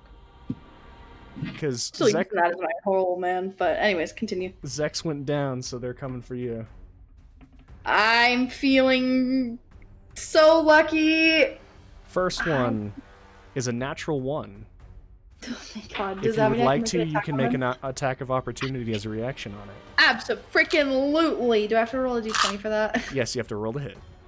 Okay. 22? 22 definitely hits. You can roll your sword damage. 11. 11 points of damage. As it snaps at you, and you just turn your longsword over and plunge it into its snout, holding its jaws shut for a second as it whips around with a tail attack. With another natural 1, you just jump out of the way, pulling the sword out of its snout. Do I get to roll another one? You only get 1 reaction a turn. No! But so far you've been pretty lucky with the snake eyes. So the second Drake, that is a 17 and a 20. If my AC is a 17, does it hit? Yes. So we have 2 hits on you. 10 points of piercing. Uh-oh. What do you mean? So 10 points of piercing with the first, and 9 of bludgeoning with the second.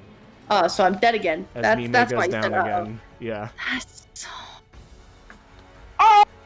Okay. You still got at least you got a riposte in on the first one. God damn it. It's better for the first one to roll the ones than the second one, you know? It's okay. I have my trick up my sleeve to keep me from dying. It's okay. Everything's fine. And then finally, everyone's favorite. There is a kobold who I think is going to fly higher in the air so that Gil cannot split him down the middle like the other one did. See, no, you can't be getting you saying all those things just because I used the information No, that I'm saying had. it's great. I'm also saying the enemies are adjusting. No, stupid. I'm gonna jump now. You watch a well of arcane energy in his hand as he chucks an orb at you. Wow. That is a 23 to hit. Wow. That hits. 4, 3, 7, 11, 18 points of acid damage. Wow. Do your thing again. I do now have people to say things about the things. Alrighty. If I roll max, I take nothing. Okay. Let's see what you get. Come on, baby. Are you feeling lucky? No, what? Oh, it depends on what this last one is. Nope. You said 18? 17. Or no, 18, yeah. So I take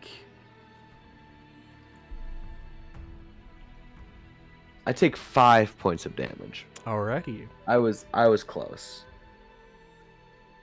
Alright, and then at the end of initiative, our good man Goran is going to take a shot. And he rolls a 3. God damn it, Goran. God. That's it. I'm turning. Goran's my next target. He's better off dead. Morbing. Morbin time. Morbin. Back to top of initiative. Morty. That's not the same movie. That's close enough. No. It really is. According to No, Morty. it is close enough. They were ponies, and My Little Pony: Friendship is Magic. That's not the show that they. Never mind. It's close. They do wild shit. It's close enough. You can't tell me Morty can't be Morbin. as Jensen is going to run down the deck, pull out the pistol, and is going to shoot at the Drake on Yenta. With a miss and a barely a miss, as 2 shots ring off the carapace. Nime, make me a death save. No, I don't wanna. And then Rem, it's your turn. I'm going to yell out as loud as I can. I can heal the injured better than the dead. And I'm going to start schmoving. That's my full movement. Okay. That's not. What if I... Meow! They both need to give me wisdom saving throws. Alrighty. 18. Passes. 16. Fails. Alrighty.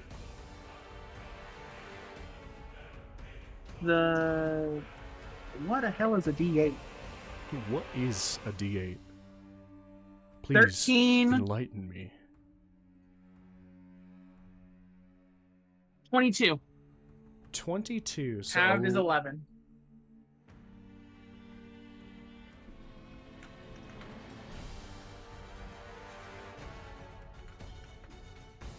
Alrighty. As one of them, the one on the far end that failed, is torn, the back half, the tip of it taken off already by Zex. The back half is actually pulled and tears apart. But the other one, as it is barely hanging on, is still alive. Barely. Okay.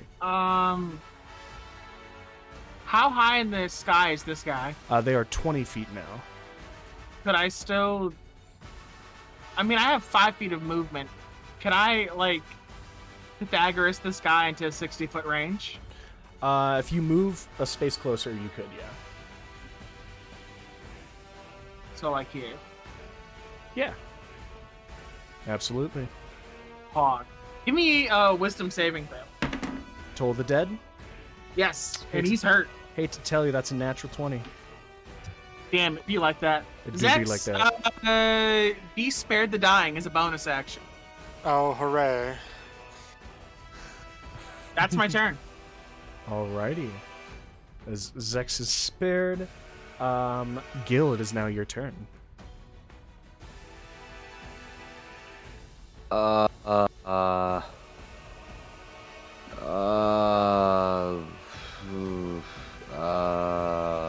I mean, you've now picked up a penchant for yeeting corpses. I have, you know. There is still half a corpse there.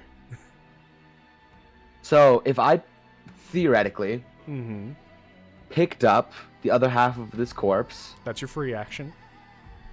and moved right here, Mm-hmm. You'd still have to make it at disadvantage or reckless for normal. But so he's within range. at what range do I need to be? You would have to be directly underneath him to not, so it's just out of your movement. But you still have reckless to gain a normal attack.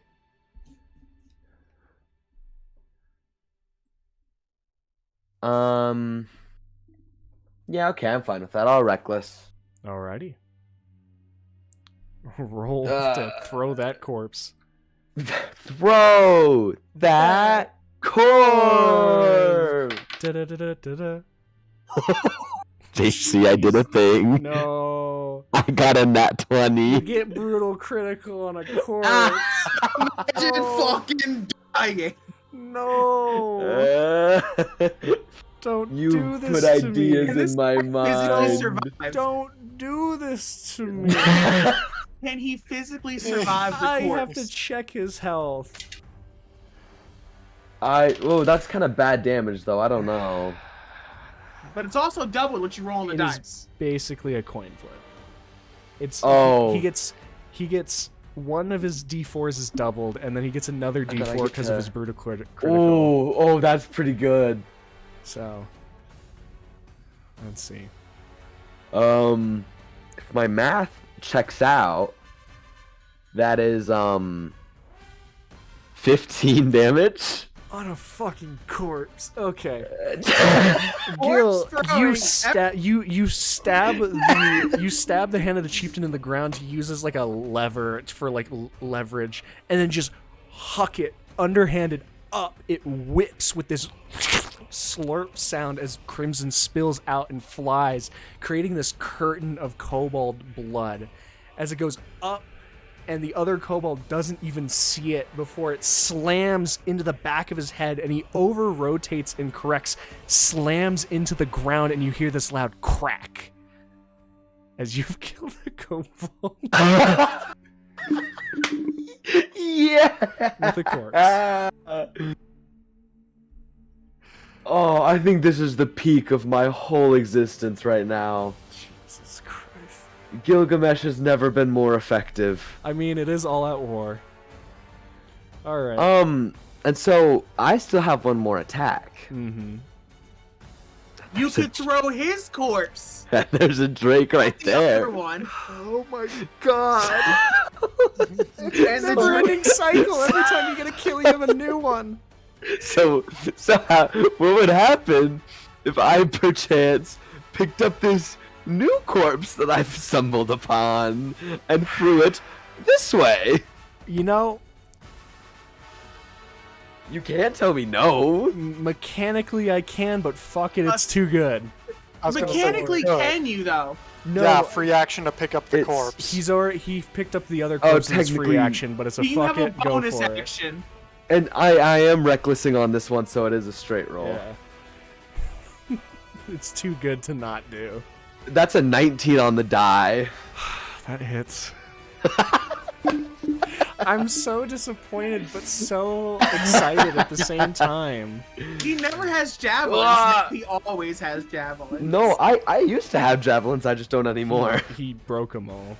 I was gonna say I broke or lost them all. I also think that's max damage Jesus Christ. with a total of.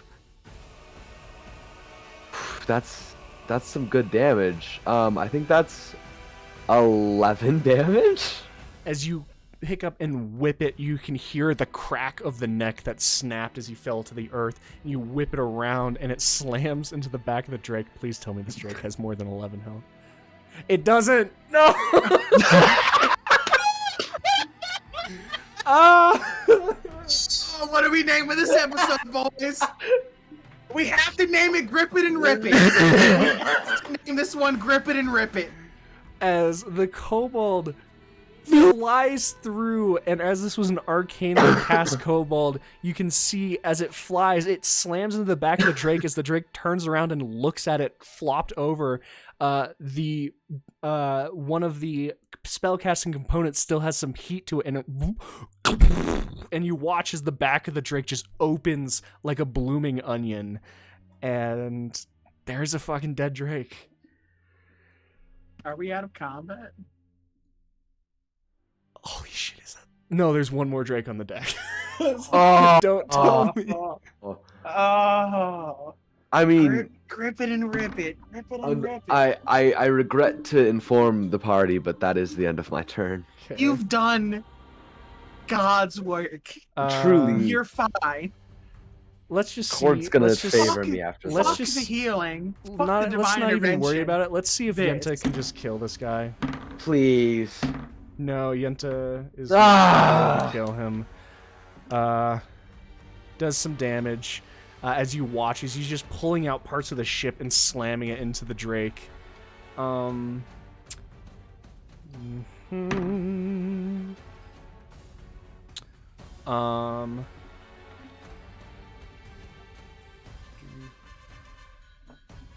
All right. I'm doing something real quick. As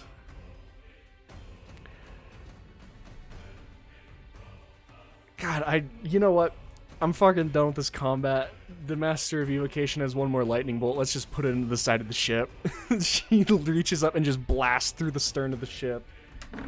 Failed deck save. 1, 4, 9, 12, 15, 20, 21,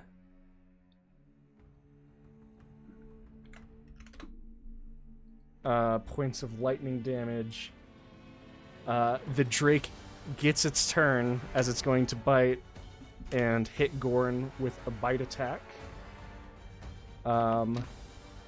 For 7, as sadly the lightning bolt doesn't quite kill it. And then tail attack hits for 4. And then please, Goran, be useful. Hit. Doubtful. Oh. Goran hits with a 20. Impressive.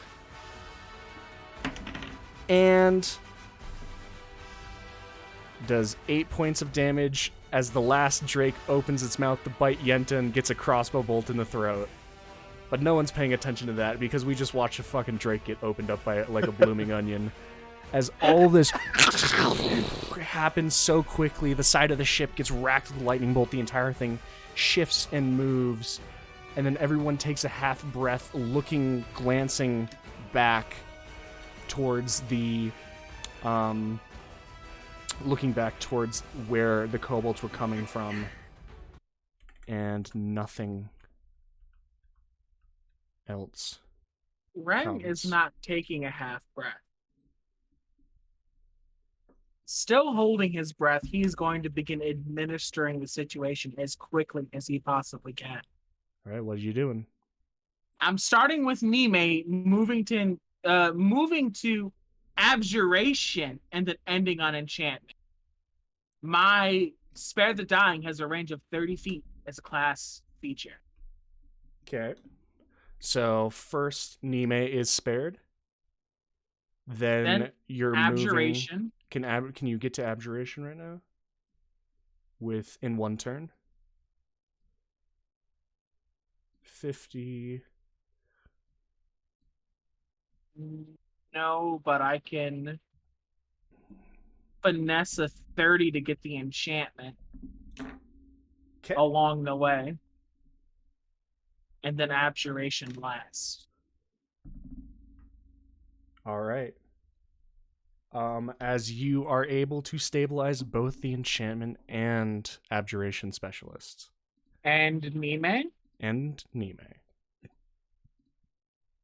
Do I get to be alive now? You get to live but not be alive. Oh man, I was really excited to fail a death save today. Because I really wanted to use Indomitable.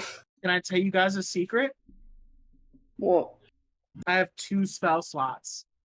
If no one's coming at us, JC, run the rest of this before I talk. As you guys are going, is there anything, I guess, that Gilgamesh is doing? Luna has healing potions, doesn't she? Yes, she does.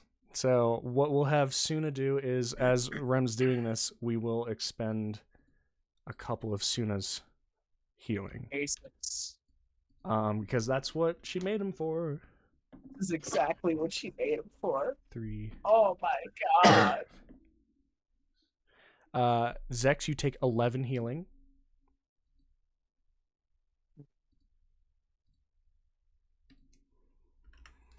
And Nime, 4, 7, 8, 9. You take 13 healing. Cool. How many was I at? Now you're at 13 because you were at 0. Okay. Okay. So.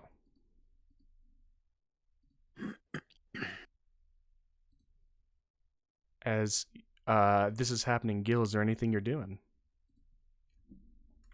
Can I make a perception check to just see if there's anything else, possibly? Absolutely. Lurking and or hiding? Mm-hmm. Now, perception, okay. Ooh, 25. 25. Good perception. Didn't happen. Thanks. As you're just kind of scanning the sword, just kind of dragging lightly in the grass behind you, it's, besides the sound of Rem moving around and Suna administering potions, Nime and Zex waking up coughing, the ship burning slightly, there is nothing. You don't see any movement, you don't hear anything, which is both reassuring and frightening.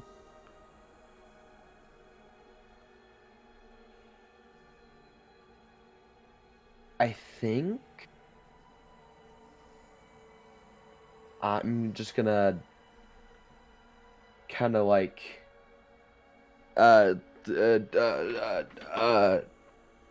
get on like my get down on my left knee, put my sword in the ground, and just like say a little prayer, and then get up and see if Rem needs anything. All right.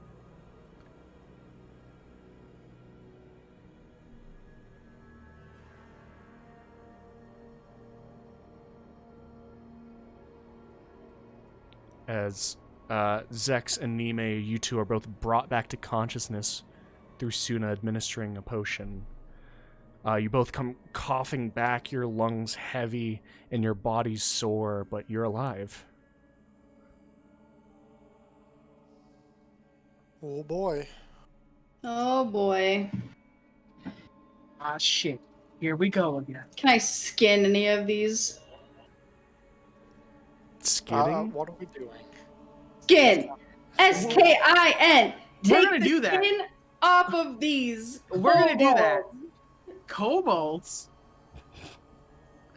Are those not kobolds? Am I dumb? No, I the can't small start ones are kobolds, drakes. the big ones are I drakes. can't let you Oh, skin a I'm kobold. skinning these fucking drakes. Right now? In this heat of the battle moment? We're Hop done. off. I'm a little mad. We're not done. I could do it. Aren't we done? Feels We're like not. We're still in the middle of enemy territory. Oh, I guess we gotta Well- go. No offense, but I can't get us out of here. Might as well take the extra couple of minutes. No, I will. Yeah, you can have 10 minutes as I perform ritual, gentle repose on Mortan. Can I go search some kobolds and see if they have anything on them? Yeah, you can tell them. Are you just searching the kobolds? Are you searching winged? I'll just do kobolds. Just normal Okay. walking boys. All right. You can roll an investigation. Thank you. As you do that, you can hear kind of Jensen kind of sliding down on a rope as he pulls another of the flares from his belt and kind of sets it into the flare gun. Are we My investigation was 17, 17? by the way. All right. Are we do we have a plan? Can I talk or do I have my 10-minute cooldown? If you're doing we can say this is as you're heading over to Mortan because you're not there yet. Okay. I'm going to gentle repose Mortan, and then I say we get the fuck out of here. Do you really think there's anything more? I don't want to find out. I think we need to start leaving. Yenta, how far away are we from the city? Like 4 days. We are not 4 days, about a good 2 days of travel. However, airship was the quick way. JC, Why we were able to leave when we were. Yes. with keen mind, do I know the exact of that? You do know you'd be able to navigate perfectly as you're the compass for the map, but Yeah, you do know. You are a You don't know the amount of you can't tell Take. miles. You can tell compass rose directions. I also have a very, very sharp memory. Mhm. A compass is a compass. even in a Falling from the dream. sky is going to haunt you for at least a month in perfect detail. Wonderful. So is dying twice. So is getting knocked twice. Yes. What? But Jensen's like holding the flare gun to his side. He's like, we should probably not use this then. And Well, belts it. No, if there's no, anyone, no, well, no, if there's anyone no, still alive, No. If anything comes this way, I have 2 spell slots. is this like Jacob? So I was in the air, yes. Mm-hmm. Did I see anything else besides the forces that attacked us? I got a good look at the enemies. You got a good I look, came but down a lot lower. of it was like flashes of draconic forces heading your way through the trees. A good thing to notice is Gil and then just Rem and Zex with your passives. You don't hear anything besides the crackling of fire and the conversation right now. For what's supposed to be a war zone, that is eerily quiet. I do think we should fire off a flare. I disagree. Can I talk while I'm doing the gentle repose ritual? Because it is a ritual spell, you are focused on the spell. So get out what you need, and then we can start you on the ritual. I don't think we should do it. I think I have 2 spell slots. 2. I have a first level and a second level. However, I will define that within these world terms. Like I have lower tier and like lower mid tier magic is how I'm going to describe this, I guess, in world. Something like that.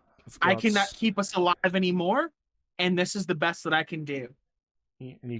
I don't recommend it, and then I'll start. Okay, and you can see Jensen reloading the pistol, and I have a little less than 3 dozen shot. We're in a tricky situation. We are in a tricky situation, but I would ask, if you were on the other side of it, would you want to see the flare to let people know? So that you know that there are other people still alive and you have a direction, at least?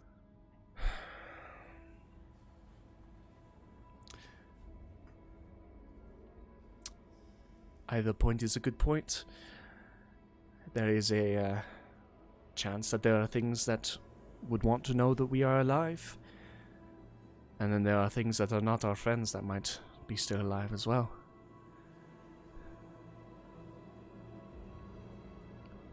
Here's what I'm gonna do. Still got the voice in violent form. I'm casting Levitate out of it. Okay. And I'm gonna start. Let me see how long Levitate lasts. I think it's long enough that I can get into the air without any issues to look around a little bit.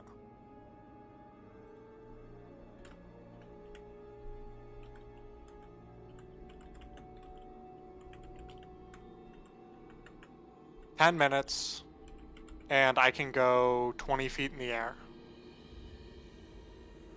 Okay. 20 feet in the air as you kind of put out this low tone. As you put out this low tone and begin rising in the air, you rise slightly above the majority of treetops, as none of these trees are overly large, and you can make a perception check.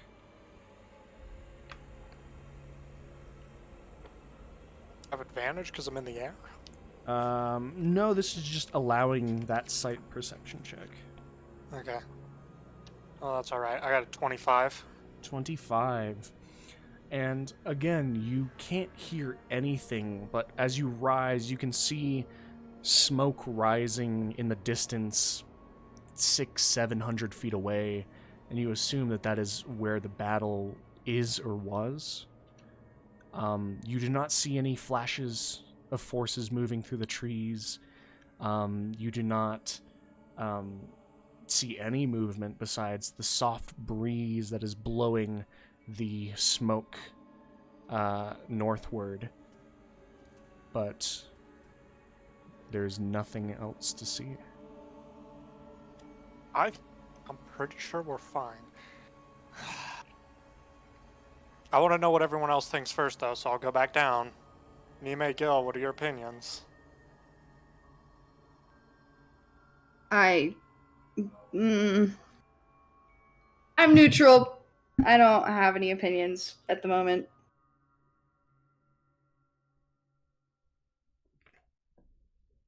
Gil? If there's still a battle to fight, I'm here to fight it.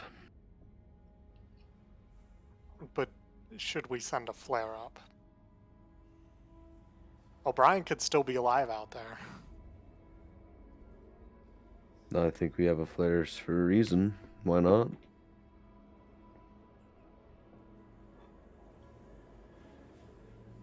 Okay. Is that a yes? Are we letting ourselves be So- known? Out of character, real quick. You can't make an opinion for Suzanne on this, can you? I will keep her neutral. So currently we'll have Oh, Suna interesting. and Neem. I'm not No, I'm that's completely making fair. I don't even blame you. party decisions. You know this. I don't make party decisions for people. I know. Knowing Suna, she still might be neutral. I was gonna say I feel like Yeah. that's plausible anyway. I'll make quips for characters. I will not make decisions like this for characters. You know this. Okay. Nime seems to be neutral at the moment. Zex and Gil seem to be leaning one way. Rem seems to be leaning the other. That gives us the lean advantage. So yes, please send the flare up. There are other people here to vote. Okay. All of the arbiters are alive. Gorn and Yenta are alive. They How- have opinions. Does Suna have enough healing potions for these two arbiters who are down? Yes. Suna has like 11 healing potions. Let's give one to each of them. We can have a discussion if that's what you I want. thought that's what she did. No, I only had her use 2 for Zex and Nime.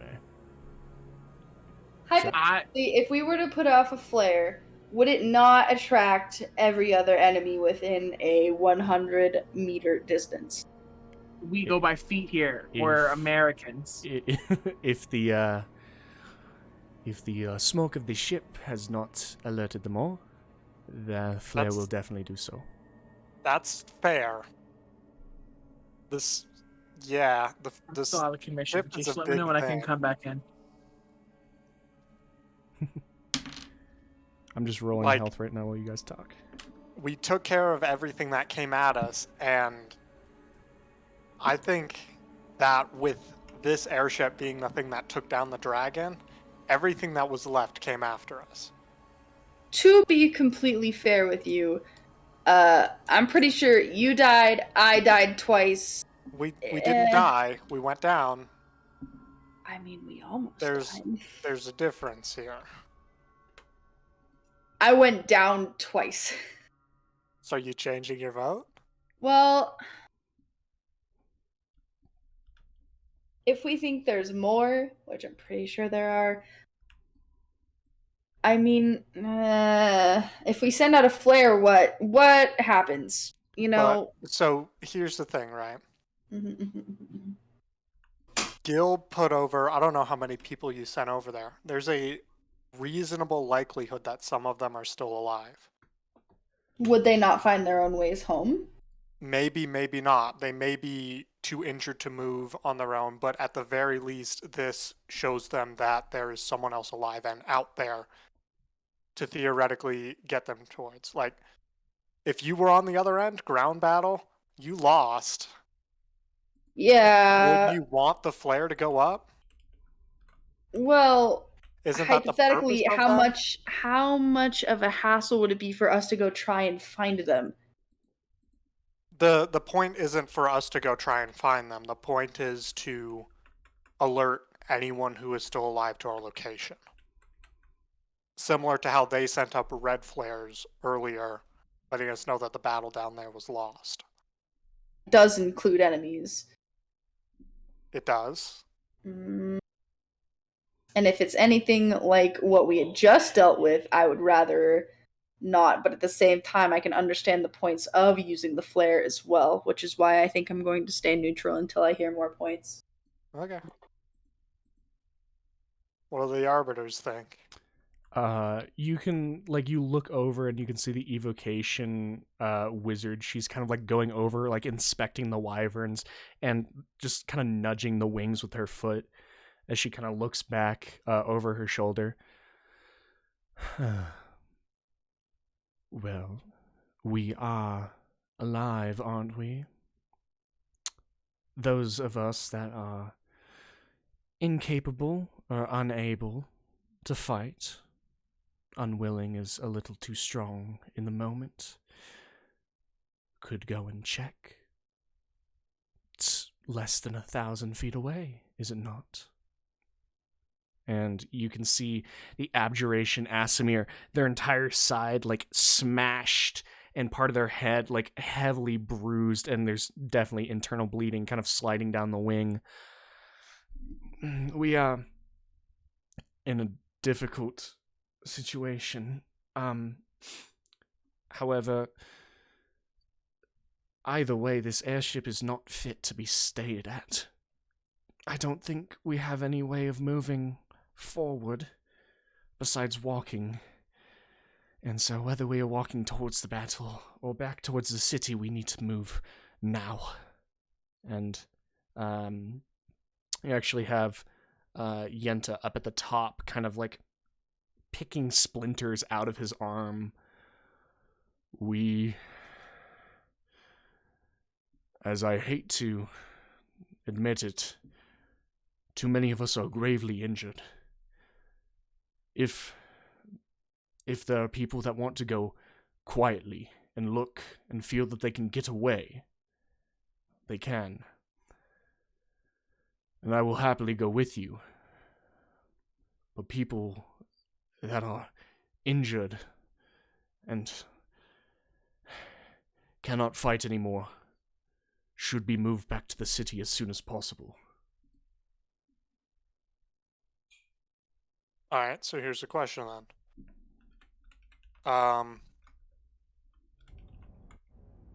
I can make 3 people invisible with me now. If we sneak over there close enough, we'll have an hour to snoop around while invisible to see if anyone is alive.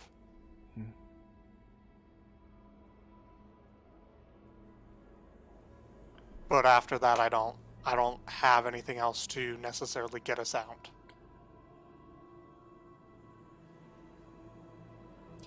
An hour should be more than enough for reconnaissance.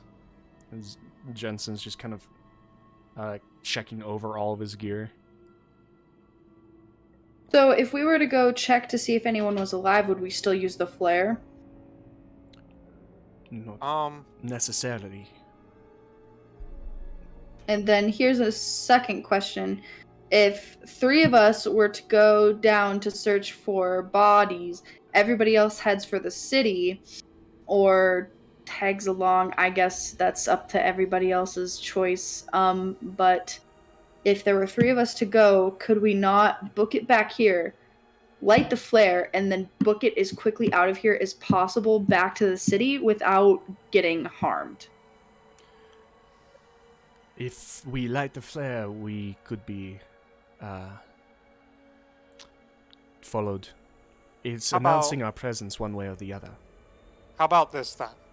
Right, I will stay here with 2 other people who would come and help me search later, give you guys like an hour head start.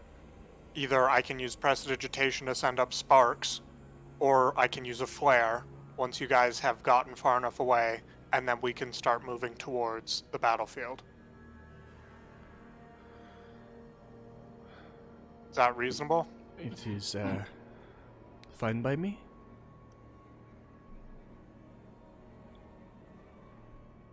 Does Rem not have anything to say about this? I think this is odd. Can I talk now? I just messaged you that the ritual completed. Fire both. The sparks and the flare? Can we fire both flares? It is a, we have 2 flares here anyway. Nime, since you were gone, I just realized you didn't realize, but Jensen had given you a flare gun, with a red and green flare charge. I also have 4 flares of my own. 2 flares that we can fire into the sky. Fire green now. We all start making our way towards the city immediately. Or, you know, I know you want to stay around and check. If anyone's willing to stay with you, that's all well and good. Just out of character, do I know the rules that we spoke about? The soul rules? It's just general knowledge that the more people die, the harder they are to bring back.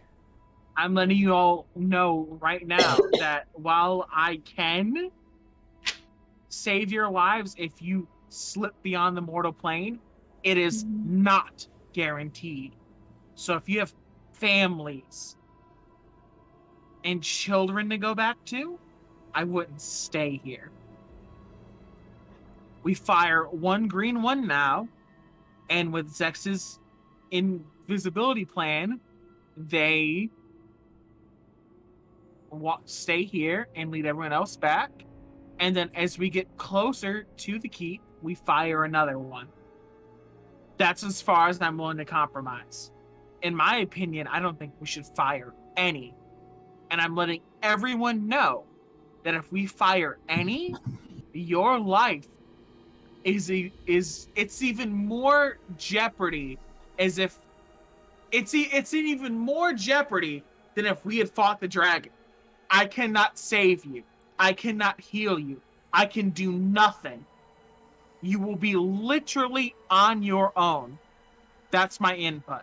If we fire a flare, I say you let us that don't want to leave, and then us that leave will fire another flare near the city. That's the best I can do. That's as far as I'm willing to compromise. Personally. A reasonable compromise. So it begs the question. Who is leaving and who is staying? I have to stay. I will not heal anyone that stays. I cannot. Because I have to make sure that we are okay to get back home.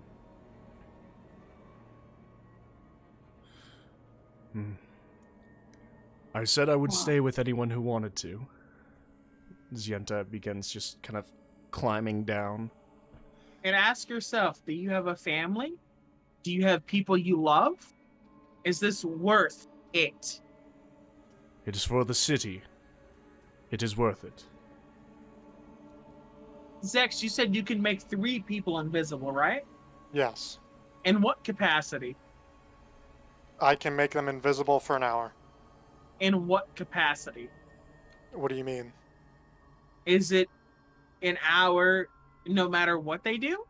Even acts of aggression? All of that? No. If spells are cast or weapons, used, the invisibility will drop. Not only do we need to be invisible, but we also need to be completely, unsensed in general. Keep this in mind in the decisions you make. I wish you the best, but I believe it's within my talents to take everyone home. Zek said he can't take anyone else home. Can I? And anyone that's saying they cannot take us home immediately, between Zex and all of the Arbiters, I'd like to cast an insight check. Okay. Yes. I'd like to insight everyone that says they can't take us home. All right. I'll just roll and you can randomize roll the a order. General one.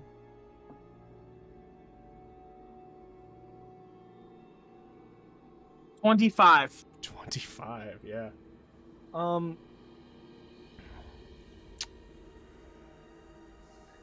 Can see all of this of the people the enchantment and abjuration look almost completely tapped. They look like they might have a few like first or second reactions up their sleeves, but that's about it. The Zex, I don't believe you have anything on you. No. Um, I could, like, dimension door, but that is the extent of my teleportation. I can only do that with one other person. and as you're looking at the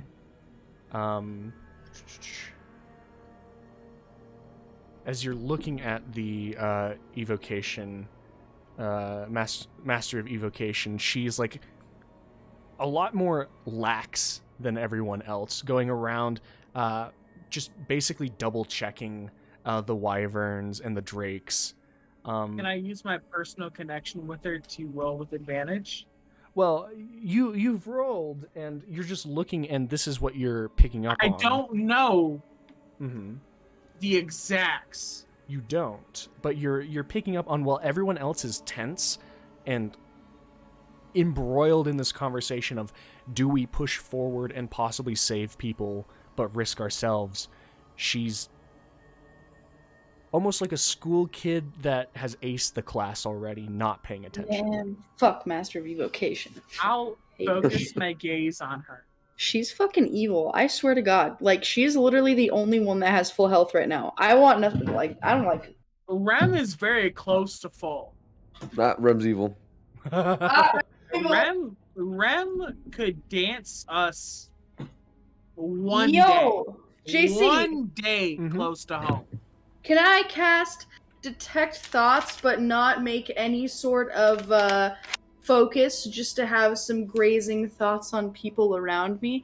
That way no one can know that I am casting. So it's basically like you just kind of turn away from people for a second, like over or like to a drake, and cast it, Mhm. and you can just every 6 seconds you can just swap it to another person to hear their surface thoughts. All right, I would like to start with Let's see what let's the start- range is for real quick. Yeah, you're fine. I don't 30. think, does it have an actual range? 30. Probably, because almost everything has a range. 30 30 to feet, 60. so you have to be 30 feet away from someone to detect them. So you can detect right here Gil, you can detect Zex, Yenta,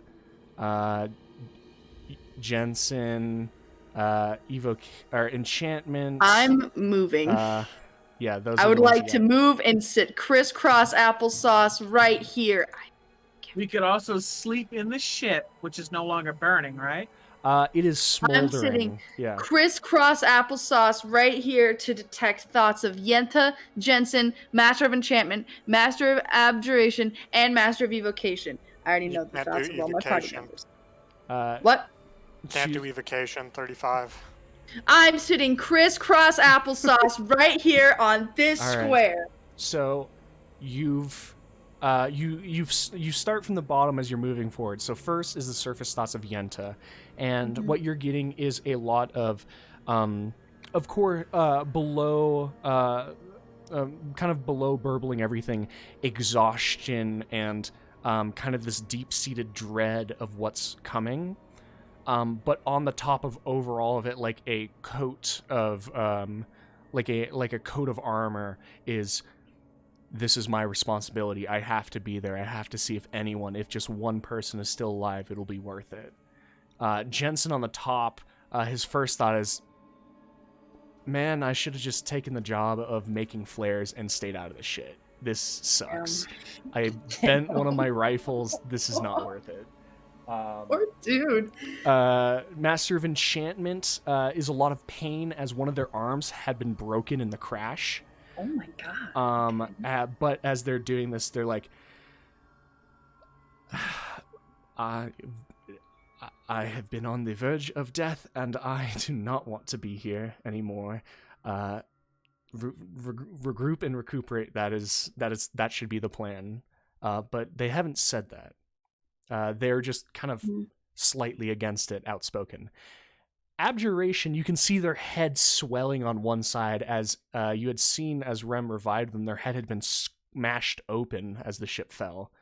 And their thoughts are very jumbled, but it is primal, and we are living. No matter what, I am living through this. And then you get to the Master of Evocation. As she kind of looks at you, like kind of approaching, and then turns her gaze back to the drakes. You can just see of just like, I'm surprised she was able to muster so many. Fascinating. What does that mean? And It means she's surprised. She's surprised about what? the amount she was of able to drakes muster that so Abrazdul many. had in her army. And you can like almost like sense this like impressed nature that they weren't expecting this much, and are like almost saying like, well played to this ancient dragon that you guys disintegrated, that their army was this formidable. Can I find anything as to why she's so calm about this whole situation? Is it because she's evil and she's thinking about getting an army together? Is that what it is? Is that what it is, JC? From surface thoughts, You gotta focus. you do get like that entire like almost like a wave of just relaxed confidence of and as you kind of run back through your memory, not only was the Master of Evocation in the backlines the entire time, but began flying in the air over the battlefield, staying out of range of the ranged casters that the forces brought in. So she, I do not believe, has a single scratch on her. I'm a dig. Okay. I'm a dig. I might regret it, but I'm gonna dig. Let's dig, baby. What is your spell save DC? My spell 14 save for DC this. is... Where do I find that? It would be Intelligence in your plus proficiency. character sheet for plus probably 8. your spell sleep. Okay. It's 16, I think, Okay. if I'm doing that math right. Well,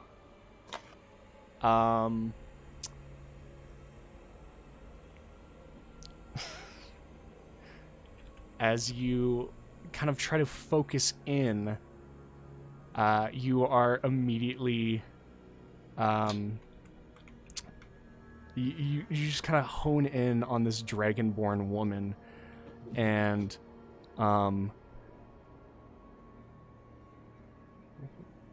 as all of a sudden she just turns and looks at you, and the spell's gone.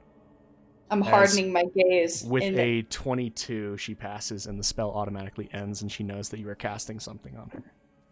Good. Let her know that I don't fucking trust her. I am going to... Would You you, know what I'm prefer gonna do? if I stayed behind? Is that what I said? No, you didn't say anything. I'm just letting you know that reading your face. You're reading my face. I actually wanted you to go home. I do not trust you. If that's what you wish. And she begins walking down past you. Down past me? Yeah, south Which is way's where home? Greywall is. South. Oh shit. Okay, bye. If that's what I'm you gonna wish. find out. I'm gonna find out her secrets. I'm gonna read her diary in the middle of the night. That's what I'm gonna do. I'm gonna find her home. And I'm gonna break in. Okay. Read her papers. I need to know why she's so calm and how come she has so much health. Did she even get hit this whole time? I just said I don't believe she did. She stayed That's in weird. back and flew over everyone else to stay out of range. Can I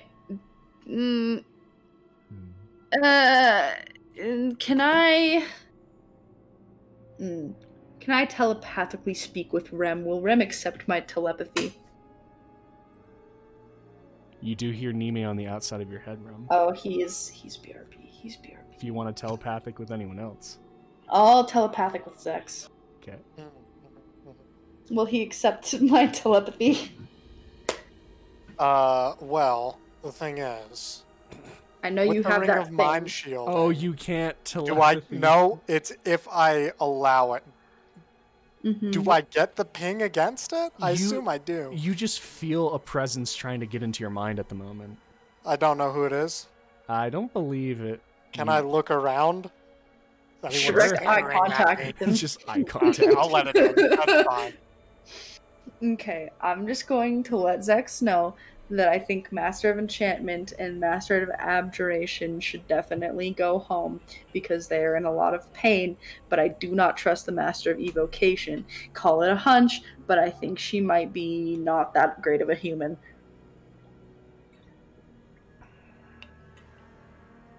Well, she's not human for one. Well, great. She's not that great of a dragonborn. Oh my god. Fuck. Okay. I have beef with the Master of Evocation. I don't Reasonable. care. Reasonable. I don't think I have anything that I can use to get a read on the Master of Evocation, so. I'll just let him know that I think that it's a little odd that she directly avoided everybody. I think that's a little weird. And she wasn't even trying to help. I feel like she wasn't even trying to help, and that makes me feel worse. Okay, so Zex is gonna say out loud, do we know what happened to the airship? Why it fell out of the sky? God, was that the Master of Evocation?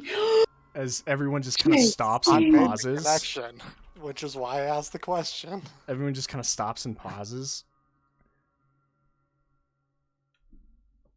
I mean, that was weird. It's almost like if a storage of gunpowder erupted from beneath us.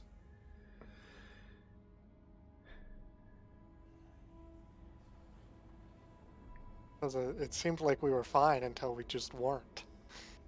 I thought if anything was going to take down the ship, it would be the weight of the dragon, but we managed to survive that. That we did. Is it,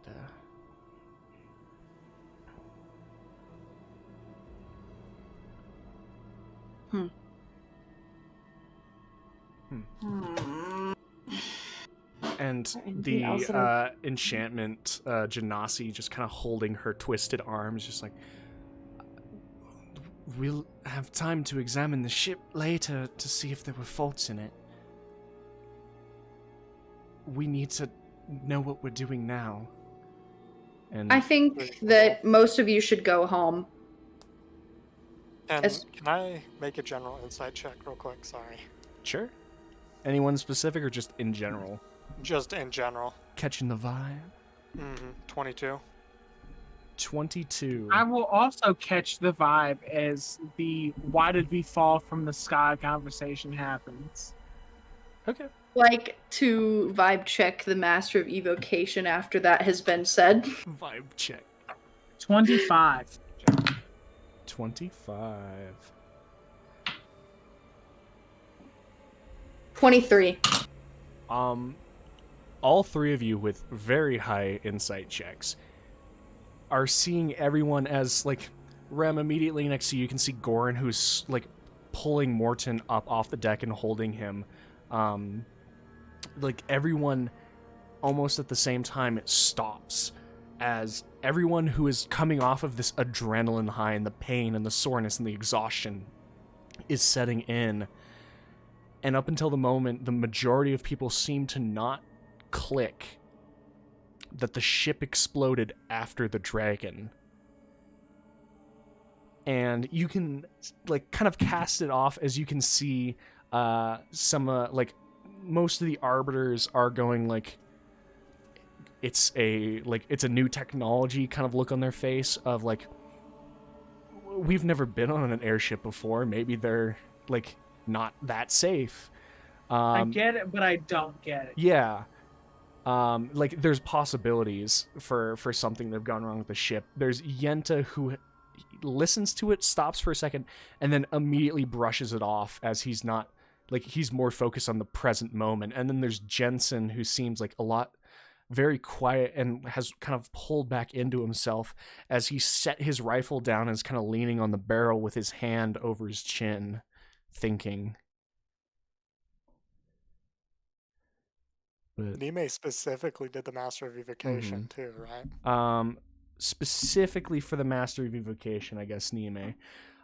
There is a, again, still very confident in herself. She kind of stops, and you can see the head kind of dip in thought.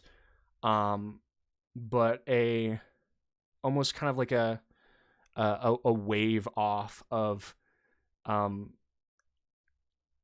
like how the other arbiters expecting the ship to go down, and not exactly trusting new technology, as the three of them are extremely powerful arcane beings, and being so probably know how volatile arcane, the ways of arcane is.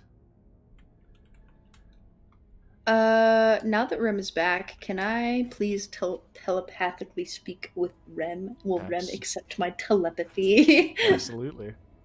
I have no reason not to. Rem, I need you to hear me out right now. I think that there's foul play amongst the group. Rem never saw the bead, and it's an entirely new idea. Well, not entirely new, because you introduced the idea that the dragon was dead before it happened. So it's a strange idea, but not entirely new. And, in a way, Rem is used to doubting the people around him. So Rem will humor the idea. I do not want to point fingers, but I would like to say that I really do not trust the Master of Evocation. I think she might have something to do with it. She wasn't helping the entire time. Throwing that out there. You two are mulling over this. Yenta's broken the silence that has pulled over this, because telepathic is still silent. And she's like, regardless, there are still people that might need our help on the field. I believe Zex and Gilgamesh and myself have volunteered. Are the rest of you staying and coming to do reconnaissance with us, or are you leaving?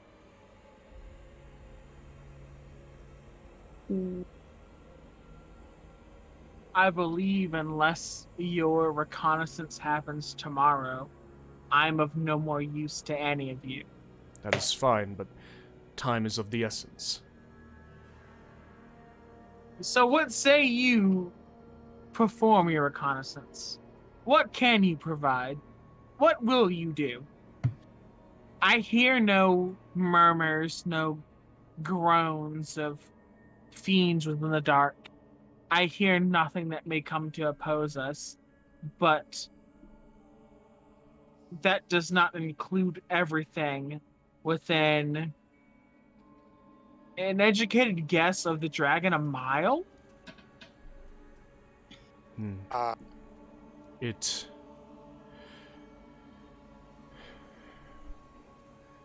asking that out of character. Educated guess. How far is the dragon's sphere of influence? You would guess based on the roads we travel. Anywhere between 1 mile to 3, as this dragon's territory was expanding, as this was a new territory that they were taking over. Within 1 mile. Out of character, I think Yenta should go home. Say it in character. In character, Yenta, you should go home. I said that I would go if there were volunteers. We cannot have both of our strategists die. I think that you should go home. Nime, make a persuasion check. Can I Do I get to use Elegant Courtier? You do get to use your feature. Yes! Can I give her advantage? Since you were helping with voice, yes, you can roll your Elegant Courtier with advantage. This is my first time I've ever gotten to use it. And it's to persuade a general to not possibly do suicide by combat, so. All right. Well, this will be really interesting because 19 plus my persuasion, which is 7, so 26, plus a bonus check to the check equal to my wisdom mod. So I have no idea what that would be. Well, the DC was 18, so. Wisdom. Oh. Well, wisdom mod plus 1, so Uh-huh. 27. DC was 18, as Yenta... And he kind of looks for a second, and you can see his expression kind of soften for a second as he sees the Master of Enchantment holding her arm, the Master of Abduration, his head swelled. Looks over at Jensen with one of his guns bent over at an awkward angle. Everyone's fucked up except Rem and the Master of Evocation. Everyone else is incredibly hurt. Hmm. And You I will make that insight check if I can, based upon people's HP. It's not hard to see who's bloody and who's not. Both the Abjuration and Enchantment Specialist have lingering injuries from massive JC. damage. Uh-huh. Before we continue, may I please drink the 3 healing potions that I have in my inventory? Absolutely. Thank you. And just to be sure, it's the... 18 seconds. 18 How many- seconds. Chug, How chug, many- chug, chug, chug. What do I roll for that? Just a D4? It is Yeah, 2d4 you're plus fine. 2. Okay. 3... As you're rolling these, Yenta's like... It is just as important, I assume, to make sure all of you still get home as well.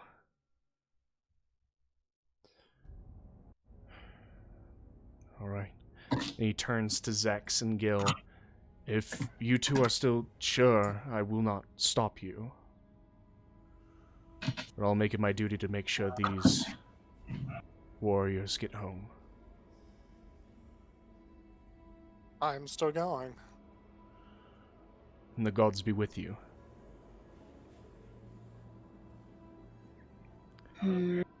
As he kind Zex. of heads over and kind of looks.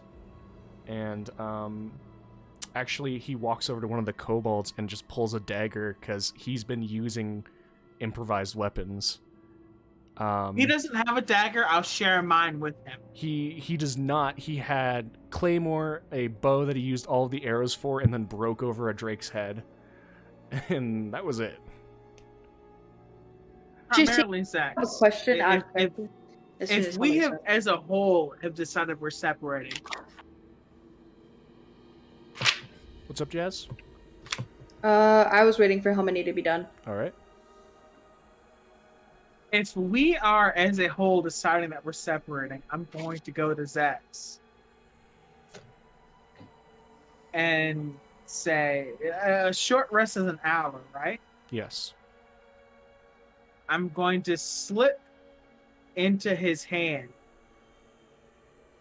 my wand of fireballs. Mm.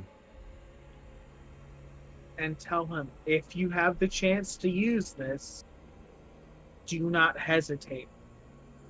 But if you bring no one home, I'll be upset. I'll nod. And I'm marking my wand of fireballs as lone. Okay. Don't do that bullshit again out of character. Please. Don't do the breaking it bullshit. Yes. Rolling a 1. I rolled a 1. There was a 1 in 20 chance. It's a 1 in 20, but I never take the 1 in 20. But I am giving it to you in the idea that you'll make good decisions. Which, with Zex, is the worst fucking possible decision you could ever make. All right. But he'll do more with it than I will right now. How many charges does it have? 7. It's completely charged. Nice. And I rolled for this. All right. So, Can I ask my question? absolutely.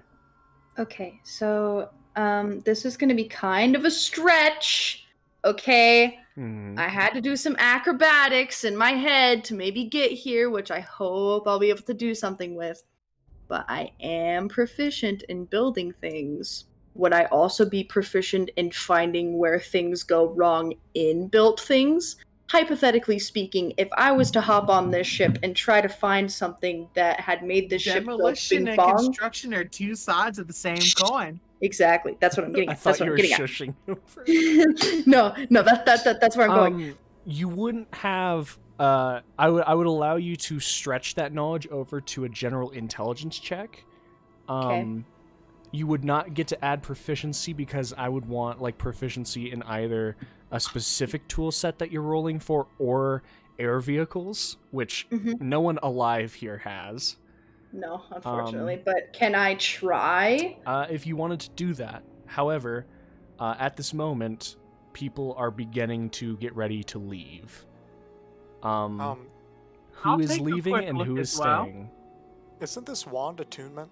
It is. It is attunement, but if you have an hour, you can attune. For the hour that Zex is gone, I'd like to investigate the ship. All right. So are you Because staying I will be behind? staying here. Yeah. In some way, Rem is feeling that we should stay at the ship, and that's something that I've wanted him to voice, that I think we should just kind of stay here, and you can kind of ride that idea as you will. But as it stands, I don't think anyone's willing to stay here. So, I'll take a cursory glance over the ship after we say there was foul play, in a sense. That was publicly acknowledged, right? Yeah, that's it. No foul play, but like it was Nime and Zex. Weird I shit guess happening. saying, didn't the dragon die and then the ship explode? I'll take a cursory glance with what I can, but Yeah, you could make a quick investigation check.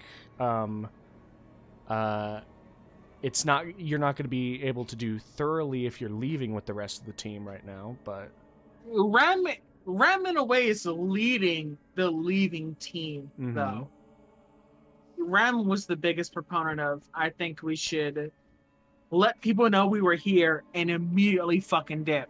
yeah, and you can see Jensen kind of like attaching the flare gun, and everyone's So kind of who's getting ready. leaving with me? Are we taking a short rest? That's up to you guys. Everyone but Nime, Gil, and Zex is leaving. I am staying here in this exact spot at the ship. Hell, I am not going anywhere until I find something, like anything. I would like to come to some sort of conclusion. If I cannot, or if I do come to a conclusion, like So if who's there's no staying problem, behind? like I am. I'll stay behind. Nime, Zex, and Gil are staying behind. That's it. Mm-hmm. I'll take a cursory glance with investigation. It'll be real quick, no guidance, no nothing. Okay. And it's only a 14.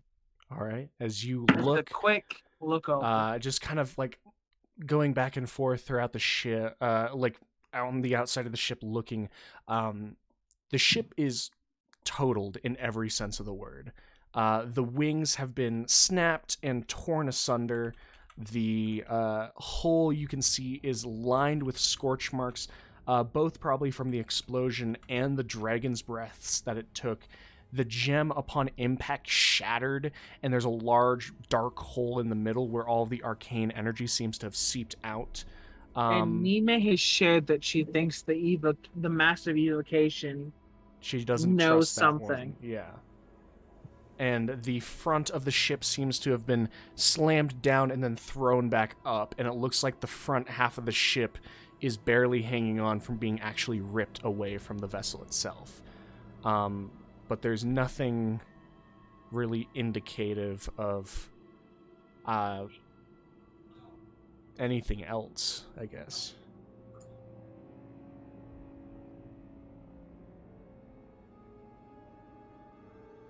I'm just writing down Nime thinks the Master of Evocation is untrustworthy. Okay. I rolled 21. All right, we'll get to that after you guys are Absolutely. doing your rests, I guess. So with that, Jensen reminds you, you have the green and yellow flare from me. And you also have the 4. I don't know what color you made them or if they're just pure white. They're just pure white. They were something that I got from a shop in Mhm. my journal somewhere. I don't think they have any color. At least it's not Gotcha. specified. And so with that, the Master of Enchantment holding her arm, Goran picking up Morton, the Evocation helping steady the Abduration Wizard, and Jensen just kind of holding up the rear. The rest of you make your way south, trekking back to Great Wall. I will go a little bit ahead and try to make tracks that will make it harder for someone to track us. So tracks going this way, tracks going that way, which is something I could do, of which I could drop down with my broom, go this way, hop on, and go the other way. Mm-hmm. Just so that no one could track us as we go.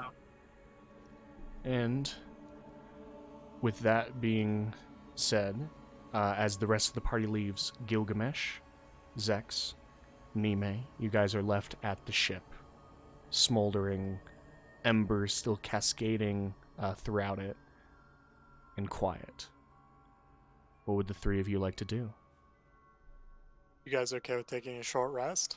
Yeah, that sounds wonderful. Can you cast your tiny hut? Yeah, I can actually do that, can't I? Ritual cast it? Mm-hmm. Yeah, so we can do that. Cool. No, I'm staying up. You're staying outside the hut? Or are you not taking a long rest or a short rest? If something happens, I'd like to be able to do something about it. Reasonable. At least start in the hut. That way you can come in. I guess I'll do that then. All right. I'll ritual cast tiny hut. Okay. With that, you guys are taking a short rest. Gilgamesh, who is not taking a short rest, I believe you said. Correct. You are able to make your perception checks if you're watching out for stuff. How many do I make? You're just going to be making 1 for the hour. Oh, okay. And then Zex and Nime, who are taking a short rest, you will be able to roll your hit dice for HP. Nime, you get back your action surge, and I believe fighting spirits as well. Hit dice. A D8? Is that what that is? D10 is your hit dice. Ah! You have as many as your level, so... Can I attune to this wand during yes, the as short long as rest you as unattune well? from something else. Yeah, I'll unattune from the dragon vessel. Okay. Just a reminder, your hit dice, you will only regain half of your total hit dice on a long rest. So it's worth it in this moment, I'd argue, to roll as many as you need. It just means that it might take more than 1 day for you to recover fully.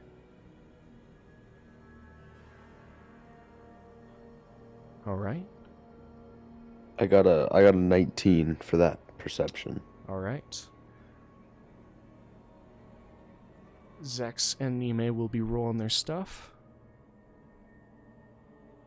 And as you do, you're just kind of walking back and forth, your feet crunching on first wet grass stained with blood, and then dry grass scorched by a firestorm, and then grass that crunches as a piece of bone is pushed into the dirt, as you're basically just watching as now the flames several hundred feet away have the smoke from them have risen enough for you to see them over the treetops easily, these massive columns of smoke,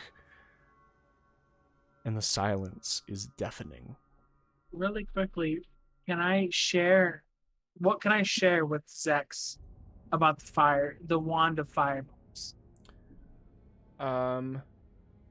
As I was the one who identified this thing. I'm pretty sure I know everything about He's it. a that you two. know. and as he attunes to it, he gets the stat sheet for it. So The entire thing, then. I believe so. Yeah, I don't think there's a part Alright. that he doesn't get. I'll send it to you. I have it up already. As I'm ending my short rest, can Mhm. I go up to Gilgamesh? Gilgamesh. Hi, Gilgamesh. You should go take a rest. I can watch for here. I'm alright. You're not alright. I can see that you are hurt. Please go take a rest. Am I sprawled out dead on the ground? You could be. Am I currently?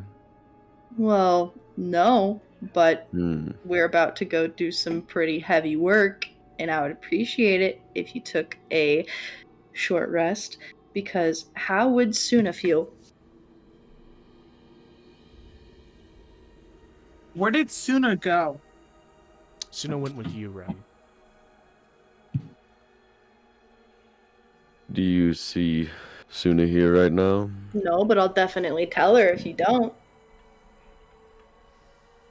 Tell her if you'd like. JC, I'll be I would like alright. to. I would like to take a frying pan to Gilgamesh's head to knock him out, please. Are you actually gonna try to knock him out? No, it's not gonna work. I know it's not Bonk. gonna fucking work. Bonk. Gil's a With chunky the- fellow. Yeah. it's Nat not ones, gonna I just fucking- cut you in half. Oh god. Just straight up, done. All right. So, with Gil's refusal, Nime, you can take some time to go and parse over the ship. That's what I'm gonna do. And I did roll a 21. 21. So what you do is actually, after you've kind of recovered, mended yourself a bit, the fires have died down a little bit, and you kind of look down, and you can see under, like, inside of the ship, just charred corpses of the men inside the ship. Hmm. And Okay. a large blast hole through the bottom that then took and spewed outwards this massive gout of flame.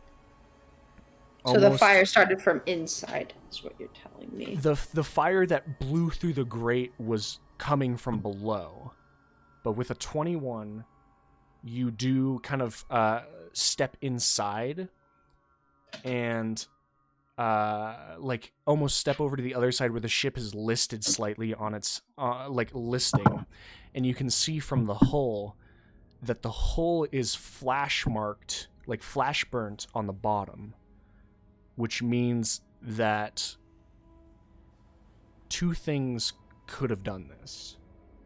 Either a massive explosion underneath the ship from the outside, Which is heavily unlikely. But... or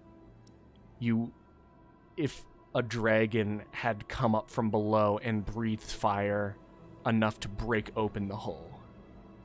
But the dragon was already But dead. the dragon was, one, always topside, and two, it happened after she was disintegrated. So unless Wonderful. if, as she was disintegrated from the tail upwards, blasted a fire breath up from below, which is highly unlikely, it was either an explosion, which you said yourself is also very unlikely, or there's something missing. Like, something's missing? From the ship, or just in this situation? In the situation. You're I'm either... gonna speak into my ring. Okay. I know everyone can hear me, but this one's specifically for Rem. Rem, are you near anyone important right now? They can't hear it, but I have to within a mile of you. Mm-hmm. And within an hour, Oh, unless man. someone is taking... I'll offer, does everyone want to take a short rest, and I'll make fake tracks and we'll keep moving? That's up to the people I'm with. He won't be able to hear me, can he? My ring vibrates if it's within a mile, yes. Okay. Are they in a mile right now? I mean, it's been an hour. And Within an hour, yes. within an hour, they because a lot of them are hobbling. I'm And- faking tracks. Mm-hmm. So Okay. we're moving a They're little going bit quite slower. slow, and with that of Rem offering some time to rest and recuperate, this While I fake tracks. the They'll be alone yeah. without me. And that Okay. may have some repercussion. But And it's a offering this the I believe it would be the enchantment actually states if we would be allowed to recoup some of our power, I might be able to expedite our trip back to the city. Hopefully. take an hour. I'll fake some tracks. Let me know what you can do when I come back. And she kind of goes and begins speaking quietly to the evocation and abjuration specialists. They're all talking together. They're all conversing. Can I hear anything before I leave to fake the tracks? You can make a perception check, yeah, to listen. Does my 20 not catch anything? A 20.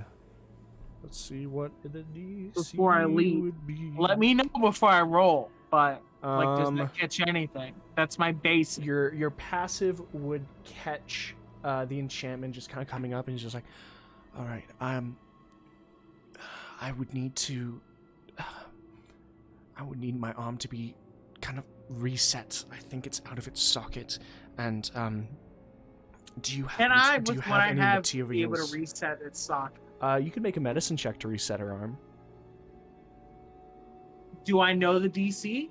I believe the DC is I am not. 15.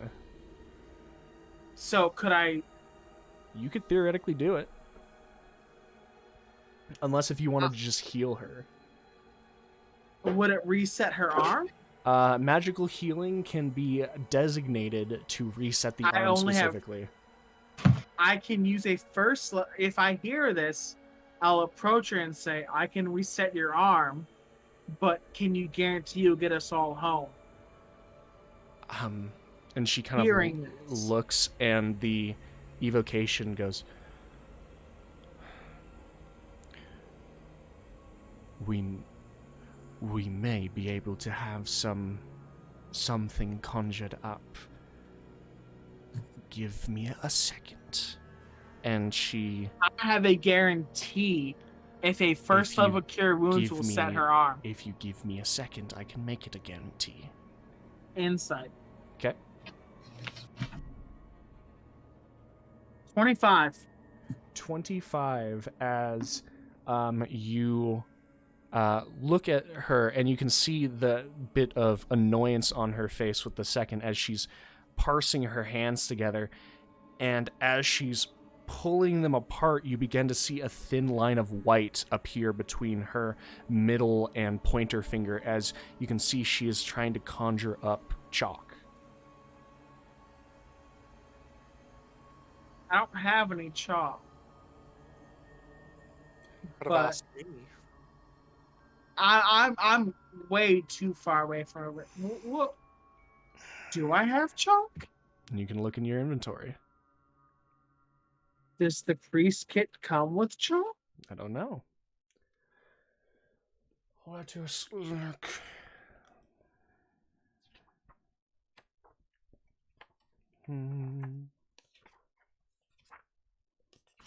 I have anything within my priest pouch that counts as chalk, but I'll quickly give her a first level cure wounds, and I'll roll that for you right now for her. Sure. And I'll put it towards fixing her arm, as she has said. Okay, as the bone just snaps in and she just grunts and grimaces in pain. 12. 12. As you watch the arm just snap back into place and her fingers begin just moving. I'll tightly grip her shoulder and say, "I'll be back." And she If- nods, like, just what can sweat you coming do? from the side of her face. We You need more time? we're just trying to make a spell component. All of us are versed in the more potent teleportation, but some of us have the more trivial means. What do you need? Chalk to enchant, at least, if it's not already enchanted. How much? 50 gold pieces worth. I'm working, and she points over to the evocation arbiter, and she is working on it. I will take distraction from ourselves in case others are around us and make some fake tracks. I can assume you all have it held down here. We will be able to take care of ourselves for the time being.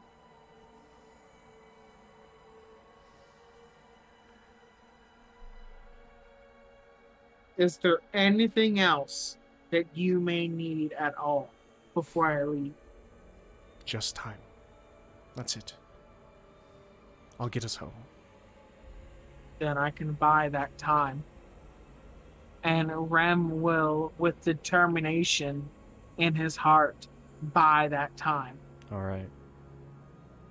Make a survival check. Is there anything else I can add to it? Guidance? Anything at all? You can guide yourself, yeah, Survival to Mhm. fake tracks? to fake tracks. To buy us that time. See what you get.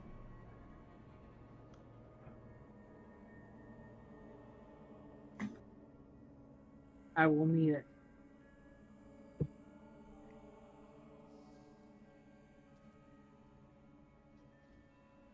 $13. 13. Okay. Can I use any gnome tricks? You're trying to use your intuition in general for being from a forested area. Marks of like almost like a hand brushing a tree and taking some of the bark with it. Scuffles on rocks. Just trying to make things look convincing. As I believe, Nime, you are ringing Rem. Oh yeah, I'm so ready.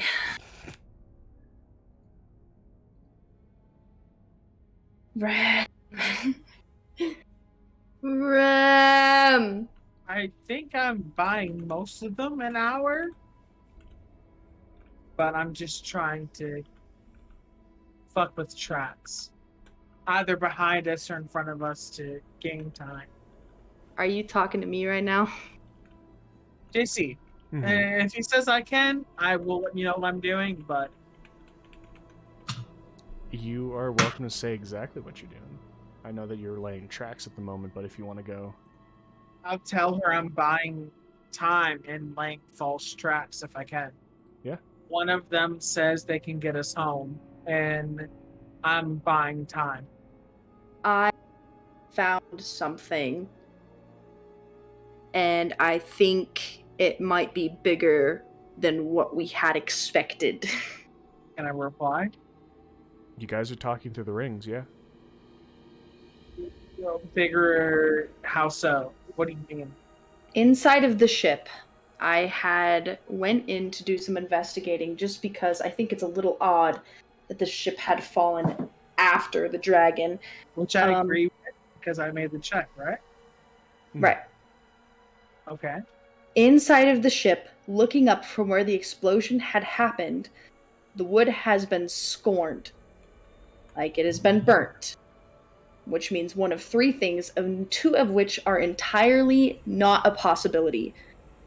The first thing would be that an explosion had happened inside of the ship, causing this entire ordeal, which is highly unlikely due to the technology. The second thing would be that the dragon had blew fire from the bottom up, which is also entirely not a possibility due to the fact that she had been on top of us the whole time. And the third thing would be that someone had done this as foul play. Is there anything I can make with my actions that would lead me toward a particular persuasion? I made an intelligence previously, and you can. It's what would Rem assume from what Nime is telling him?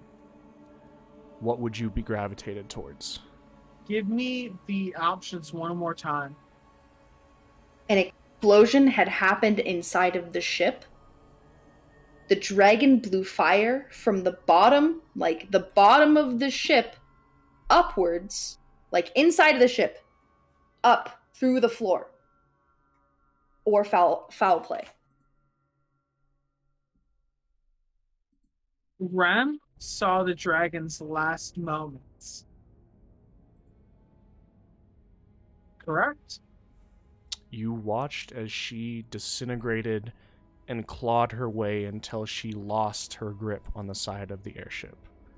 Foul play and inside the ship for Rem are the same thing. In this instance of watching the dragon's death. Because the dragon never went under the ship.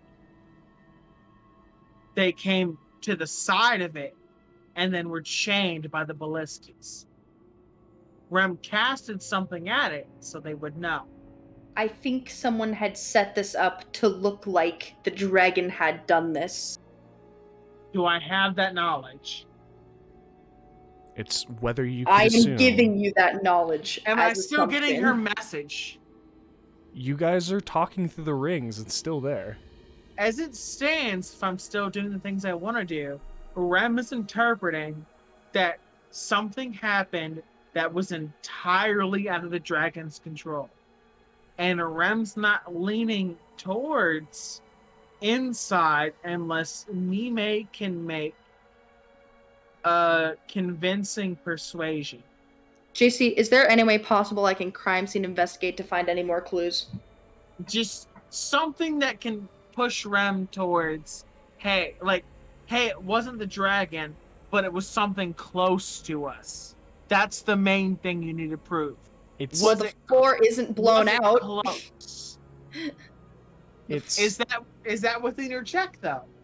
Yeah, I'm standing on the floor looking JC, up. you have to say, is it within her ability to describe to me that I would assume something did not fire at us?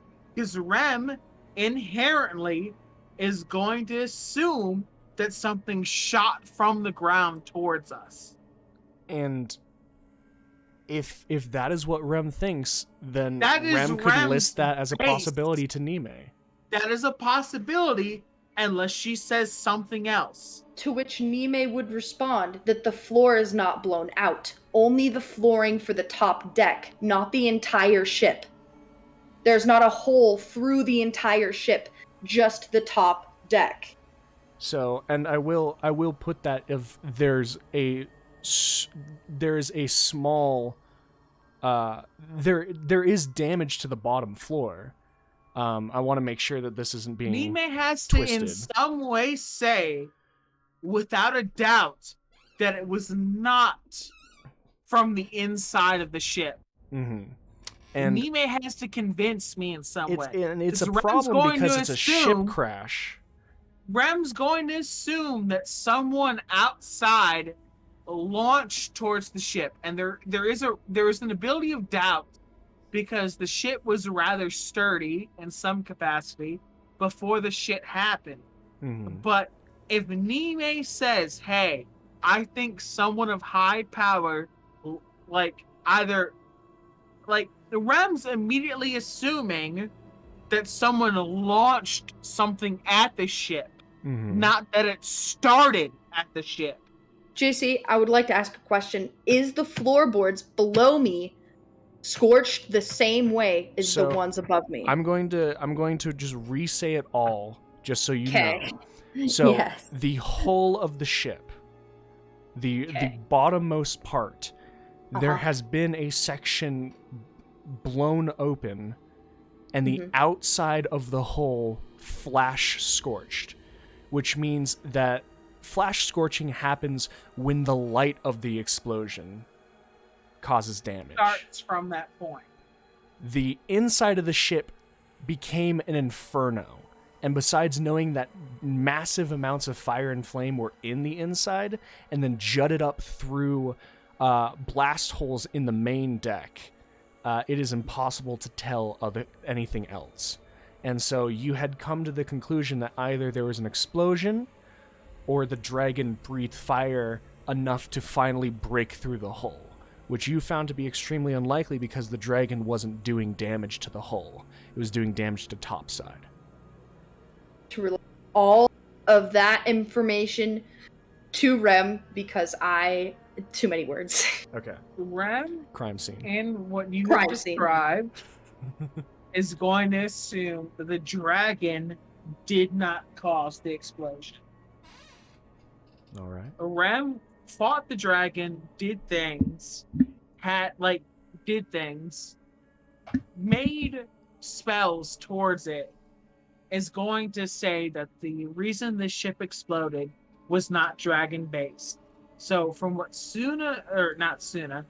from what Mime is saying, something else happened independent of the dragon that is in a very strange realm of not a kobold, but something else. To say So that I think foul play. foul play. It's Foul foul play. play. Mime has explained to me that it's foul play, and through all of that, I have determined that it is also foul play. Is what I'm going to rule, based upon what she's explained to me of, either something happened at the bottom, or this happened, and the only thing I can determine from all of that, from what I witnessed, is it's either foul play of the dragon, is that foul play happened. Something happened outside of the dragon's control, which would include the kobolds, and the ship exploded. Is how I'm interpreting all of the knowledge. I Gotcha. think that this would have had to have been someone of high power or high persuasion. High power or high persuasion. I'm interpreting persuasion as a lying ability. Yes, someone who could easily persuade that they had nothing to do with this. And we have to rule out everybody who was on that ship. Obviously, it was not myself, Suna, Zex, or Gilgamesh, but I cannot possibly rule out anyone else. I can rule out anyone on the ship that was not a spellcaster. Yes, And that I is. can rule out spellcasters that do not have the ability of explosive magic. So I can rule myself out. I can rule out. And Also, short without list. knowing anyone else, it's a very short list because I don't know what Jensen can do. I don't know what the arbiters can do outside of their label. So abjuration and all that shit, I could make decisions. I have an idea how we can narrow this down easier since Is you are she- unsure. Can she relay that to me? You guys are talking through the rings. I don't know why you keep asking me that. It's a time thing. I Do we would have like- the full hour? Yeah. So that means everyone else is hearing it too, Yeah, that's including. Yeah. that's Zex, that's Gilgamesh, always been and Sina. established. Yeah. Okay. This is what I have to say. How we can accurately narrow this down is how about you go to the group and you say, in the case that something happens, what can you bring to the table that will help the entire group? An insight check, everyone specifically. It may take a while, but I think it might work. Mime lacks critical information in the fact that I have a spell that prevents anyone from lying to me. Mm-hmm. I do lack this information, so I can't do. You fucked up in a way of which Rem is going to ride this idea because no one can lie to me. this is perfect. This is the best way. You find out approached how the most appropriate person for this. it's perfect. All right. I will deal with this when we are all safe. And I give you that. I vow that to you on my life. Okay. Once you find out, I don't know what we're going to do from there, but we can discuss once I come back home. My final message to Nime before I start doing all of my other things is traitors will be put down with no mercy. And I'm going to go use the bathroom really quickly, but that's my last message. Traitors will be put down with no mercy. And then Rem goes and uses the bathroom. JC, hypothetically speaking, is there anything else that I could be looking at on this ship? And let it be Anything. known that Rem is separate Anything. from everyone else in the group. So anyone else, I'm away from my headphones, I can't hear you, but no one else in the group that left with Rem can hear any of this. Mm-hmm. And so it's an issue, Nime, because what you are looking at is the equivalent of a car wreck. Yeah, I know. Without any tools, any Is real there no magic. license? Is Yeah. there no like tire marks that I can No, there's no find? tire marks in a ship God crash. damn In an it. arcane airship crash, there's no tire tracks. I apologize. Shit. And so, with that, you do kind of finish your search, kind of going along the deck, sliding back down. As you and Zex finish your not long rest, that would be nice though, short rest. And as you do, you two kind of step outside of the bubble and look to the west. The three of you, Zex, Gil, Nime, swords out and ready for whatever might await them at those columns of smoke. With the ship hanging in the back of Nime's mind. And that is actually where I'm going to end the session tonight. As I am a crime scene investigator, crime scene and that is my investigator. job. Well, and next is going to be search and rescue team, as you guys are going to find out what lies 600 feet that way. Only next time on Dragon Ball Z. But thank you everybody so much for watching. Thank you Jazz, Alpha, James, Helminia for being here. Unfortunately, something happened with Suzanne, and we're gonna go and make sure she's all right. But if you are watching on Twitch, make sure to follow. If you're watching the restream on YouTube, make sure to subscribe. All these people are wonderful people that we stream D&D with every Thursday that we can, and we'll pick back up to see who lives in the ashes. Everyone, take care, and I will see you at the next stream. Bye, guys.